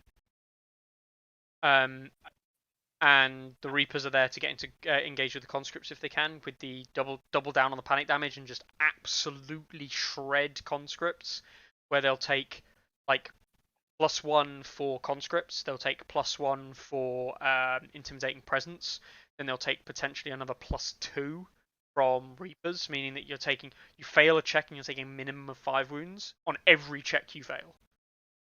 And spread fear. So. And I want to see somebody replicate this result. I want to see somebody unlock the true potential of Roose Bolton Greyjoys. I want it to be real. I really do. Like normally when I hear, like, oh, people talk loads about, list building theoretical ideas of what could beat it, but like I think you've got to be this far off the wall before I think that you've actually got a chance, because everything else has been tried. Like really everything else has been tried. Yeah. I'm actually of the opinion that maybe Greyjoys, and Tom is right, Greyjoys historically did actually have not a good win rate into Night's Watch, but a not trash one. And I think it's to do with the 9 activation lists they can pump out are good 9 activation lists because of the influx of the Bowmen and Trappers, allowing them to push themselves up with Relentless from Victarion, and they can now compete with the Night's Watch. And if you can compete on activations, there are things you can do to win. If you've got the tools to do it. Long range Bowman, for example, that's a tool against conscripts. That will work. Yeah. It's the problem that free folk have. Carl's got a great idea. I genuinely would love to have V for Victarion appear on Between Two Weirwoods. Gamma, make it happen. Somebody make it happen. I want V for Victarion to describe his list building mentality and talk a little bit about the game. I really wanna hear his perspective. Is this a point where we do that whole thing? Is like make it so? Yeah, make it so. Absolutely, make it so. Yeah. Um. Cool. So what? Yeah. That's So, interesting stuff. yeah. Definitely. I'd be That's the interested to most see where that interesting goes. result I've seen in ages. Yeah. It gives me hope. It gives me hope. Not that we should, you can't obsess over individual data points, but it's really far out the box. It Yeah. makes me think again about the game. Like that on paper should never have been won by. Yeah. Yeah. Yeah, super interesting. Yeah. Cool. So.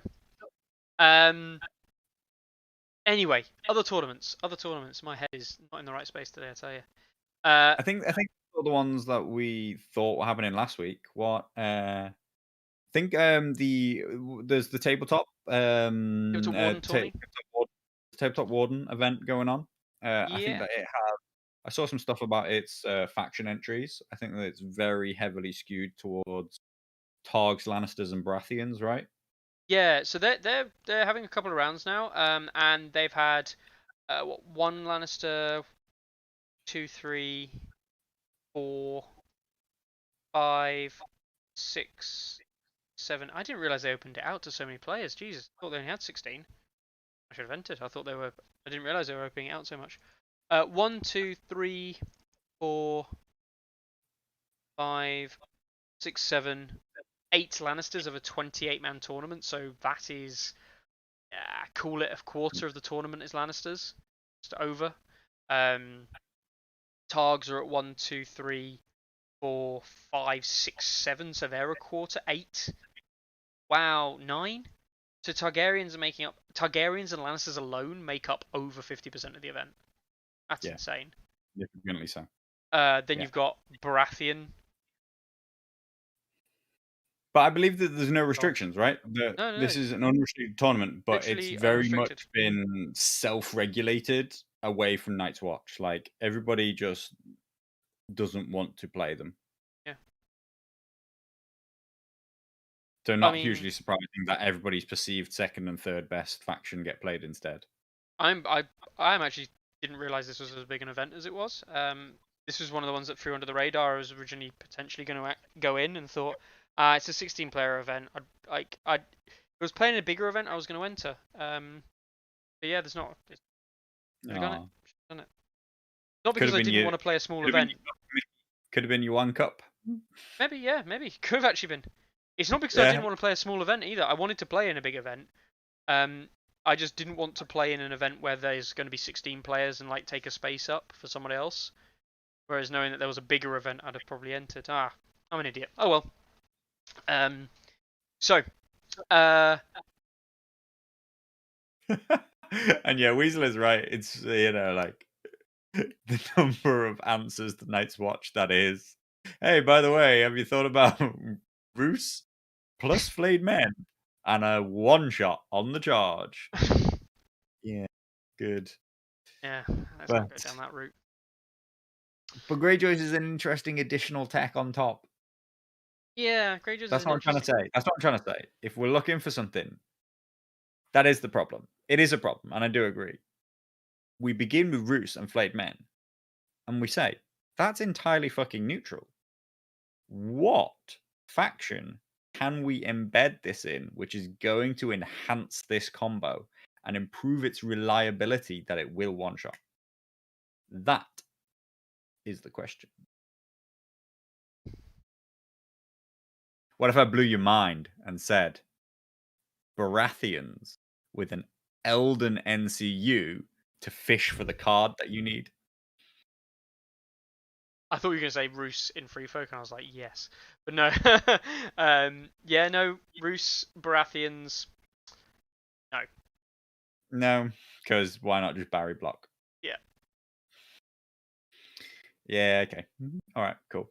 Just spitballing. Just you ran- spitballing. I'm not saying every idea is a winner, right? Like sometimes you gotta have duds. You just gotta know when it's a dud. All of your bloody ideas are duds at them. You've turned into a dud machine. What? God, you played What? Joffrey. You thought Joffrey was good. I tell you what was a bit sad was that I made High Sparrow Jamie lists because I'd never run them as commanders, and the best list I could come up with for both of them was identical with just a commander in, and it was basically also the same list that I run with Tyrion, and like I don't think I'm not being inventive. I think that just is the best list. And that was sad because Commander should have a big enough effect, particularly High Sparrow, who should like really change the dynamic of the army, but he just didn't. Like it was just the same. As well, like, for what it's worth, that list that you ran, like, I didn't rate it as a strong list. Do you know what I mean? When I saw the list, I was like, this is a fine list. There's nothing wrong with it, but it's not strong. Like, it didn't feel like, if coming from my perspective, if I'd have been playing something that other than was giants, I don't think I'd have had a massive issue with at least giving you a better game, if not like even winning. I didn't feel threatened by that list. Do you know what I mean? Mm-hmm. But it had threats, which again goes back to the idea, like, what you can do with like Jamie and High Sparrow, as you say, is just like just so limited by your options. Yeah. Oh well. Podwis says there's a 24-player tournament in a week in Poland. We'll get to that in a second. Is it on the on the site? I really hope it is. Hopefully But what's the where's the center? Where's the center of our universe for the next week, Meggy? Where's the center? We have got so many centers. Are you ready for this? Whoa. No. We've got the starting of the Kingdom Formato Caballero. Terribly speaking English. Running starting this Saturday, ending in late November. Happening in Madrid, which is a 40-man, I believe, league-style event, with some restrictions. So that's going to be in Madrid. No players currently signed up. 1 week before. Probably not going to happen. I imagine it will happen, but they've probably signed up elsewhere, or they do the whole thing where they don't put it on there at the moment. Whoa! What? You'll get to that in a second. Yeah, okay. It's all right. Chelmsford Bunker, the game of pods, run by Dan Harwood. He's got the 2 pods there running in Chelmsford in the UK. If people are wondering why is there 2 events happening on the same day in the same location, both 8 players, they are different. This was originally built by him for COVID reasons. He built 2 separate teams, 2 separate tournaments of 8, effectively run at the same location, effectively running at the same time. It's just to minimize COVID spread by effectively sectioning off the 2 groups.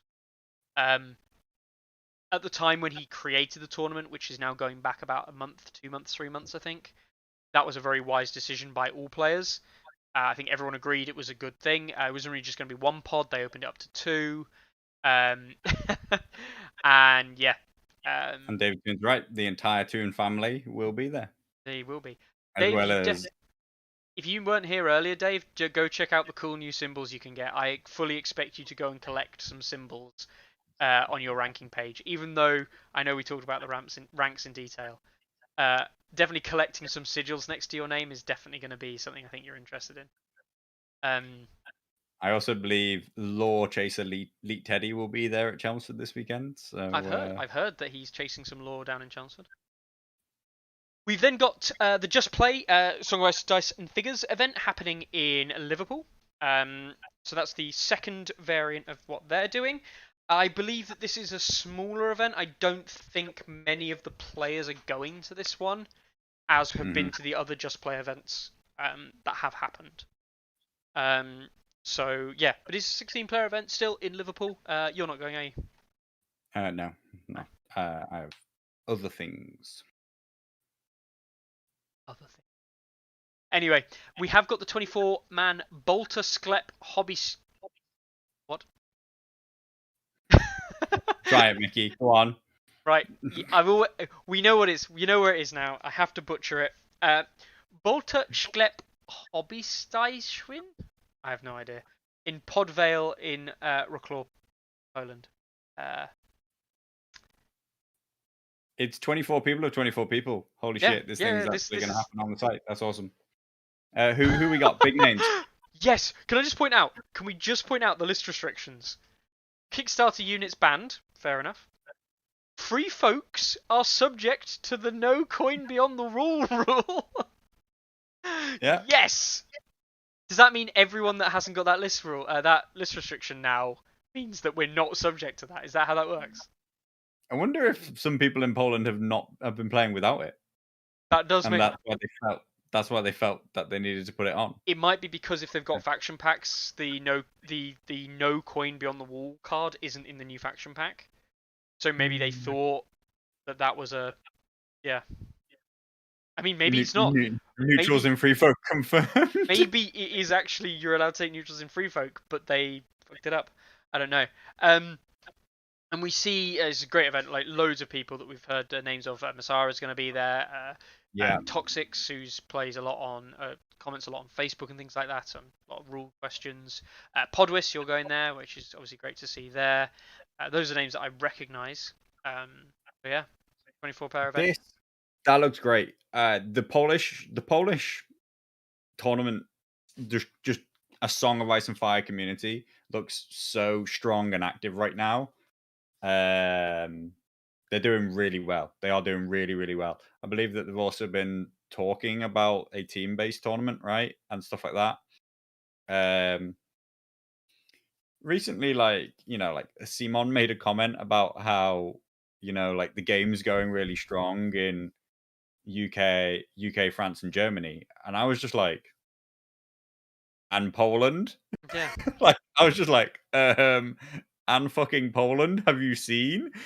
And, so like, I think they're getting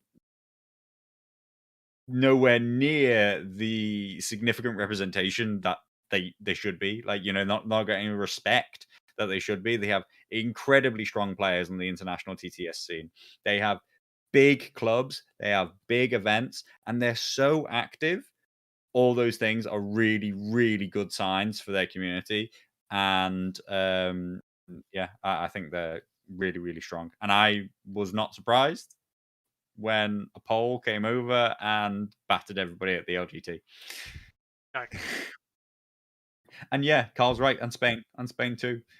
Yep. The Spanish Hey, have Italy. put huge effort into that cross community, bringing clubs together, creating bigger events. Wow, are we ready for this one? I didn't even know this was kicked off. I'd been following the French community a little bit as well, and I knew they were looking to do something else. I saw the release of this, but I didn't twig that it was this soon. This week is the Route to the Citadel, which is, and yes, you can read that number right, by the way. That is 200 players in this event, potentially. This is a massive event that the French kind of like community has kind of tried to put forward as an idea, which is they're going to play a massive, massive TTS event, league style thing going on, with the idea of it culminating in there'll be 3 of these tournaments, and this will culminate in a massive grand tournament in the summer of next year. Do you qualify for it? Or I don't know exactly how you get there. I have no idea. But it is a big thing. I think it's only French. I'm not sure. I was going to say, is this open, or is you're expected to speak French, right? I believe you're expected to speak French. I will try and find some more information out. I would say by next week. That would be too late. So go and follow these Twitch video links if you want to find out more in French. I am going to do a quick search on the old French Discords and get my fingers in pies job going, as Tom would like to say, while Carlo keeps you busy. I think that the French scene is also equally incredibly strong. But what I have difficulty with the French scene is that they're not as international. They're not as involved with I guess the more English speaking international countries. There are some individual players, but it doesn't the few individual players who choose to participate more internationally in the online TTS events and stuff like that, they don't represent how big and how strong the French community is. Masters of Westeros really showed that obviously in the past. Still the biggest the Song of Ice and Fire tournament that has ever run. Including like online. Like an online tournament has not managed to outdo a French in-person tournament. So that's huge, and just shows you how heavily involved they are in the game. I just I find it really odd because they don't communicate it anywhere near as much as the other, more heavily English speaking communities, Yeah. or they don't communicate it to the more heavily English speaking world. Uh, but yeah, they're still. I just as an example, I had no idea this event was going on. But I'll be super super super interested as to what's going on with it and So, what it's building up to. apologize for my absolutely terrible translation there. But what I can tell, we have got a French only, French only speaking tournament. Will take place around the summer of 2022, and you'll get 20 players to qualify from the 3 events, which are the route to the Citadel. And the tournaments, there are 3 of them, and it's 2 individual tournaments and 1 team tournament. Hmm. 2 ways to qualify. You can win one of the 2 individual tournaments, or be part of the team winning the team tournament, or be one of the highest ranked players of a faction. So 8 players factions, 2 from tournaments 10, winning team 4, I'm guessing. That takes us to 14. So Hmm. I'm not sure where they're getting the other 6 from, but I'm guessing that they will be other players from the individual tournaments. I'm guessing like the top. It would make sense to be the top 4 from each individual tournament. Possibly, yeah. That would make more sense. You get 4 from each tournament, and then the 8. And if there's, I'm guessing if there's overlap, then they just go to the next one down. Yeah, so I mean, there'll be loads of rules about that. I can read the rest of the rules if anyone's interested. Badly, say, but But it's culminating in a physical in-person French tournament, right? believe so. Um, So that's the interesting thing, right? Once a community reaches a certain strength, you can start to plan bigger and better things. And that's what I always wanted us to get to, particularly in the UK, and that's what I'm still hoping that we're pushing towards in the UK.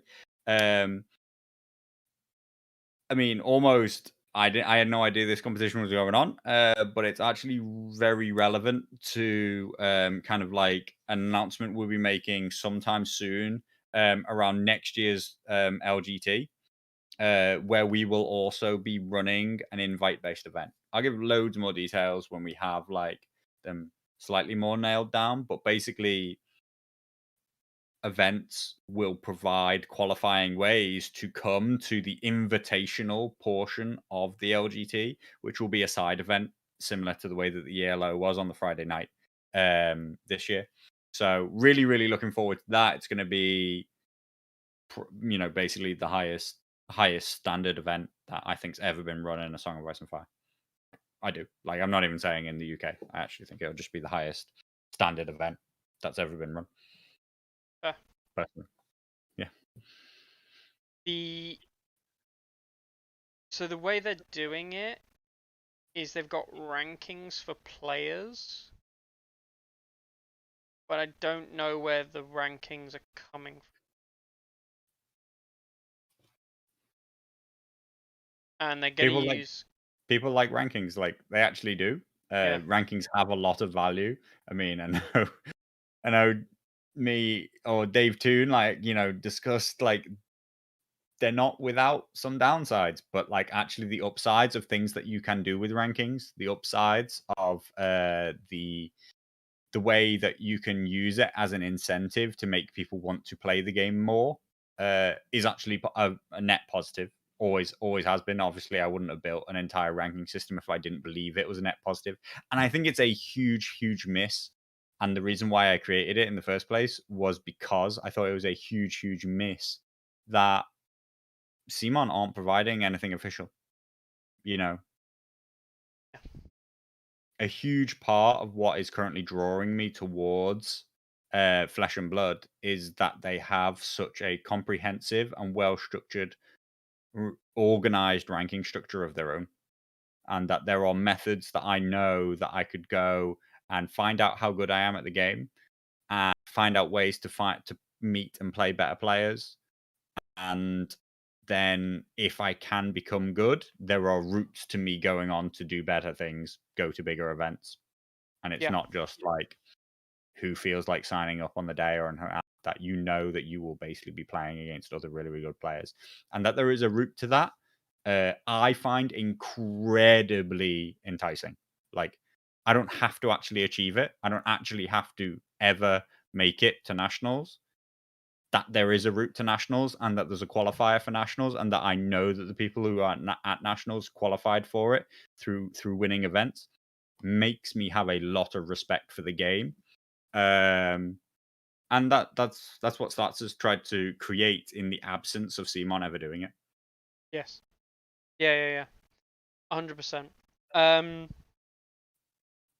I'm looking here and I'm trying to work out what they're doing because it's all very kind of nuts, I think. But oh wow, okay. So I think right. Yes, cool. I think I've worked it out. That look right? Jesus. So they're using the French. Obviously, have their own ranking system, and I think they're using that to generate the lists of like how many points people have got or not got and who's where and things like that. It's all based on tournament wins and things like this from the T3, game. right? Yeah, yeah, So yeah. T3 runs a very Bad. basic and like I would describe it as bad ranking structure, which is the more you play, the more points you get. Um, and yeah, and like by that it tracks what faction you play. I put it in inverted commas because we've looked at tournaments on it before, and then we're told that 80% of the people who entered a certain faction didn't actually play that faction. So I think that's a bit sketch. But their structure, similar to the really basic BCP best coast pairings structure that's used by 40k, which are both just really basic shit ranking structures, which are just like win a game, get points. There is never you never lose points, you never go down. Like just the more you play, the higher rated you are. They allow you to basically sort players by what faction they're playing in, because they just say like how much did you play with this faction, and yeah, yeah, I know it was classically Tourney ground, great top level content of Mickey umming and ahhing Squinting. for 5 minutes and not actually providing any discussion. Oh, But sorry. It's really hard to translate what I need to translate and then get an understanding of what it means because they use ELO in a very like not the way we would use ELO. Um. okay, sure. So yeah. Um, I yeah, I think that it's a way to do it. Of course, it is, Yeah. and it's Definitely. good that they're doing it. Yeah. It's looking like it's. I mean, they're in theory they're trying to get a lot of players involved. You can see it's already got 26 players signed up. I imagine they're going to get more. So if you are French and you are looking to get a TTS event in, and you want to basically play games while the country still has problems getting back to physical gaming, then that is the route for you. En route to the Citadel. Yeah, route to the Citadel. Right, I do apologise there. I did have to sit down. Honestly, that's what I do when I concentrate hard on stuff. I either lean right in and forward over here, or I'm lying back there. Yeah, good, Dave. Good. That's a heartwarming comment. I know we said it at the time anyway, but yeah, it's. We said this, didn't we, Carlo? Right? People think that you're a dick, right? And most people are right. Most people are right. Carlo's a bit of a dick, but actually, if you meet him in person, and you're both quite threatening in person. Yeah, we are big characters. I'd say that. Yeah. But we're not dickheads, really. Yeah. I didn't even. Yeah, exactly. Weasel's right. I didn't even slouch Mickey, and I got a great translation in there. Look at that. All right. All right. Hang on. Just copy and paste this. This is just because I'm being a dick now. Yeah. Here we go. I'm ready. Are you ready? This is what I've been trying to. I can't actually read the text on your screen, Mickey. That's my out. You just you can't read the text on my screen. Oh, I'm sorry. Oh, I'm so sorry. Hang on. I'm actually gonna get this up because, like, anyway, yes. The it's certainly an interesting one. I do think that I do think it's going to be an interesting French for you. I do think it's going to be an interesting one. So I am definitely going to follow this French event. Yeah, I'm. See what happens. I'm quite interested in the fact that basically, them and ourselves, myself and Elite Teddy, kind of came to a very similar conclusion. The same time, like the game is ready for it. It has to have rankings in place. Like you cannot invite people based on their results without knowing their results. And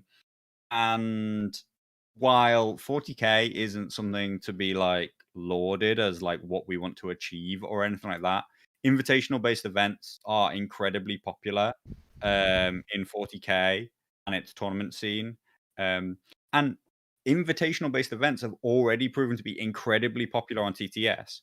Like people want to see people that they've heard of who've won tournaments before go head to head. They want to know the outcome of those matches, and they take an interest in those games. Not that they don't take an interest in other games, but it just really heightens it. I mean, just not to lose all our viewers. Who knows which will last longer, the game or our stream? But I mean, I know that what was kicking off pretty much at the same time as Tourney Ground today was Mikael versus Locks, number 1 versus number 5 in the Sunday Slaughter tournament. These guys are playing up against each other. Game not yet in, no result put in, so I guess they're still playing. I know that lots of people were super interested in it just because of the names. You know, just because you've heard of these people, and I'm interested in it. I'm interested in the result because I've heard of these people. Yeah, it's a real draw, and I think that it really allows us to do some really interesting things. And I find it interesting that both the French community and the UK scene both sort of decided now is a time that we could do this. We're just reaching a point where we have enough players, we have enough of a structure underneath us that we can do this, and that's super exciting time. I have it on the grapevine, and by the grapevine I mean I'm following the chat here, that Mikael has lost the Locks. Locks continues to prove why he's so the game hasn't been updated onto stats yet, but he is up there. That was a Lannister into Greyjoys, I think. Lannisters into Greyjoys is the matchup, I believe. I'll double check. But yeah, it was. As you're saying that, they're both quite low down in this event, aren't they? Yes, surprisingly so. Yeah. Yeah, Greyjoy from Mikkel and Lannister from. The Larks will probably shoot up by 3 points. It'll probably come to 10 points. So it'll probably like be on a level pegging with myself. Up now. The heady heights. But yeah. Okay, cool. Anyway, we randomly went off topic there. I went and read some French and did some other stuff, and I've got loads of messages I haven't read. Where's my fiver? Oh yeah. Oh, we haven't paid you yet, have we?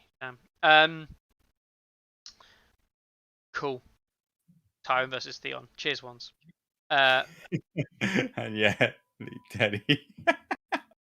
Hey, it wasn't a proper announcement. I just said I'll announce it, and I was just warming up for you. I was just tickling them, getting them started. Getting the juices flowing. Should we actually just straight up say it now? Let them think about how many cool ways they'd run the tournament, and then we'll disappoint them by telling them how we're actually going to run the tournament. I mean, I'm going to just straight up say it now, guys. For those of you who did attend the LGT a couple of weeks ago, talks have been had. Organisers have been organising, and by organising I mean just basically discussing some stuff. We can. I'm just going to straight up say I don't even care if Chris hates me for this. Guy? He didn't even run the LGT. No, I didn't.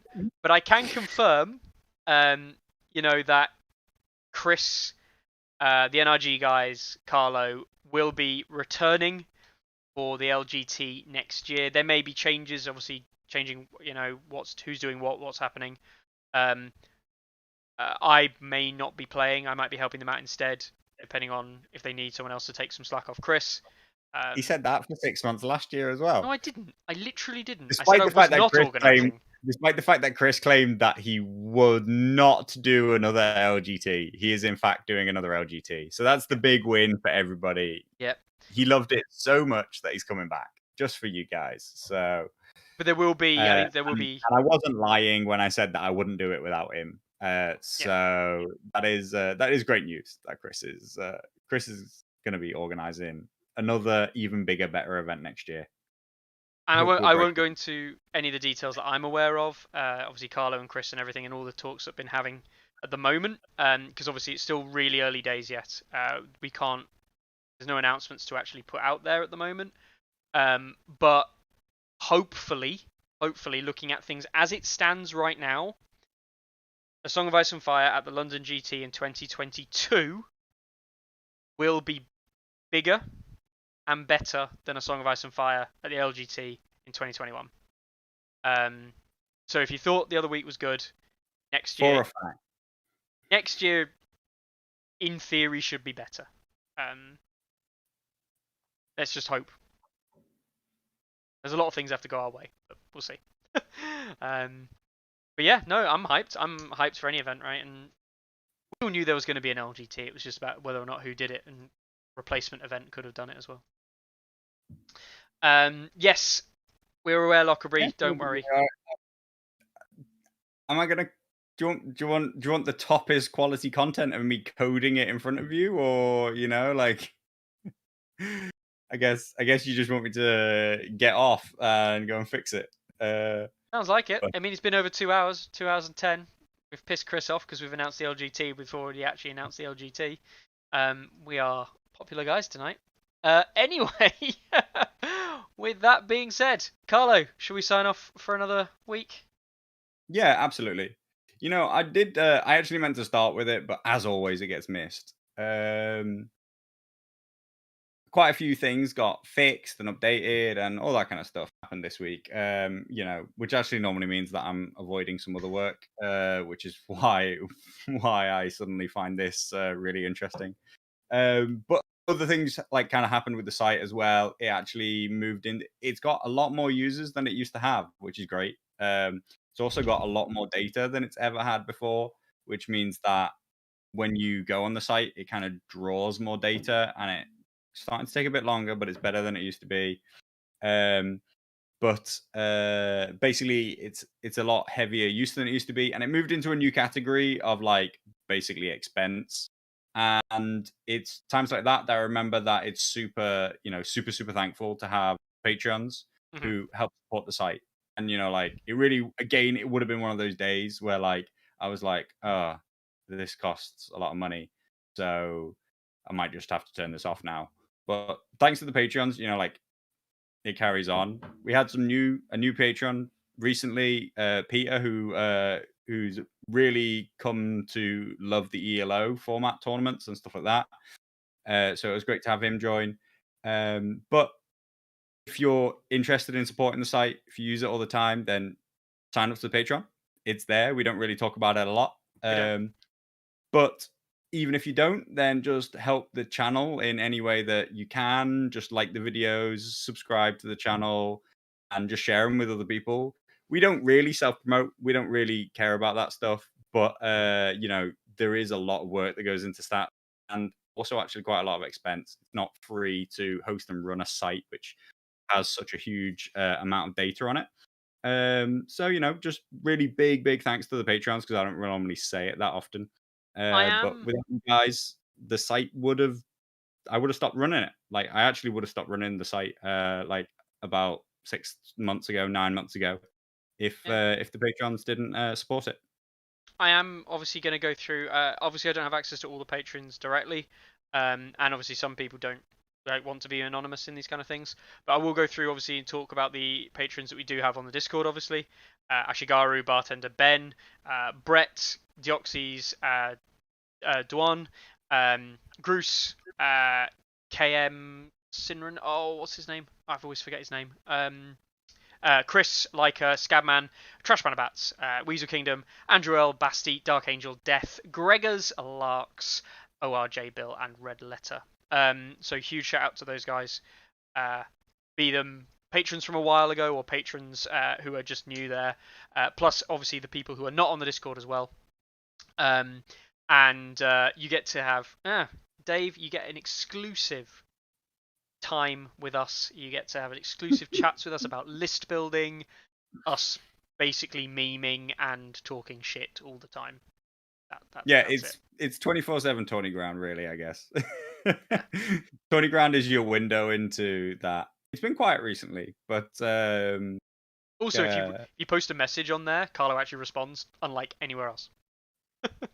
If you ask for a new feature, I consider it rather than just putting it straight into the never pile into the red, into has been read, won't be done file. Yeah. Anyway, appreciate you all guys for joining us again.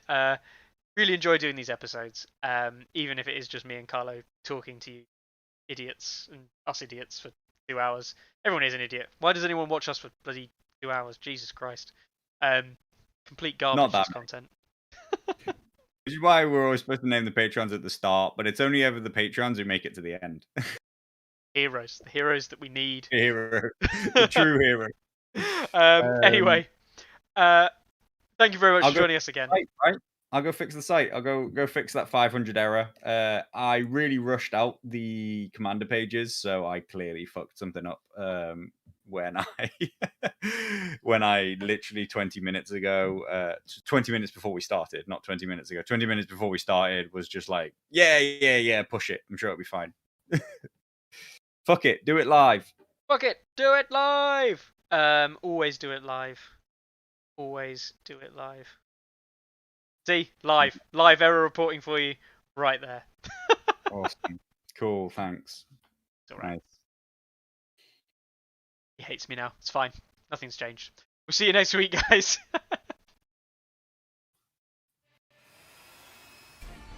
Ready, aim, release! Anyone see my mammoth?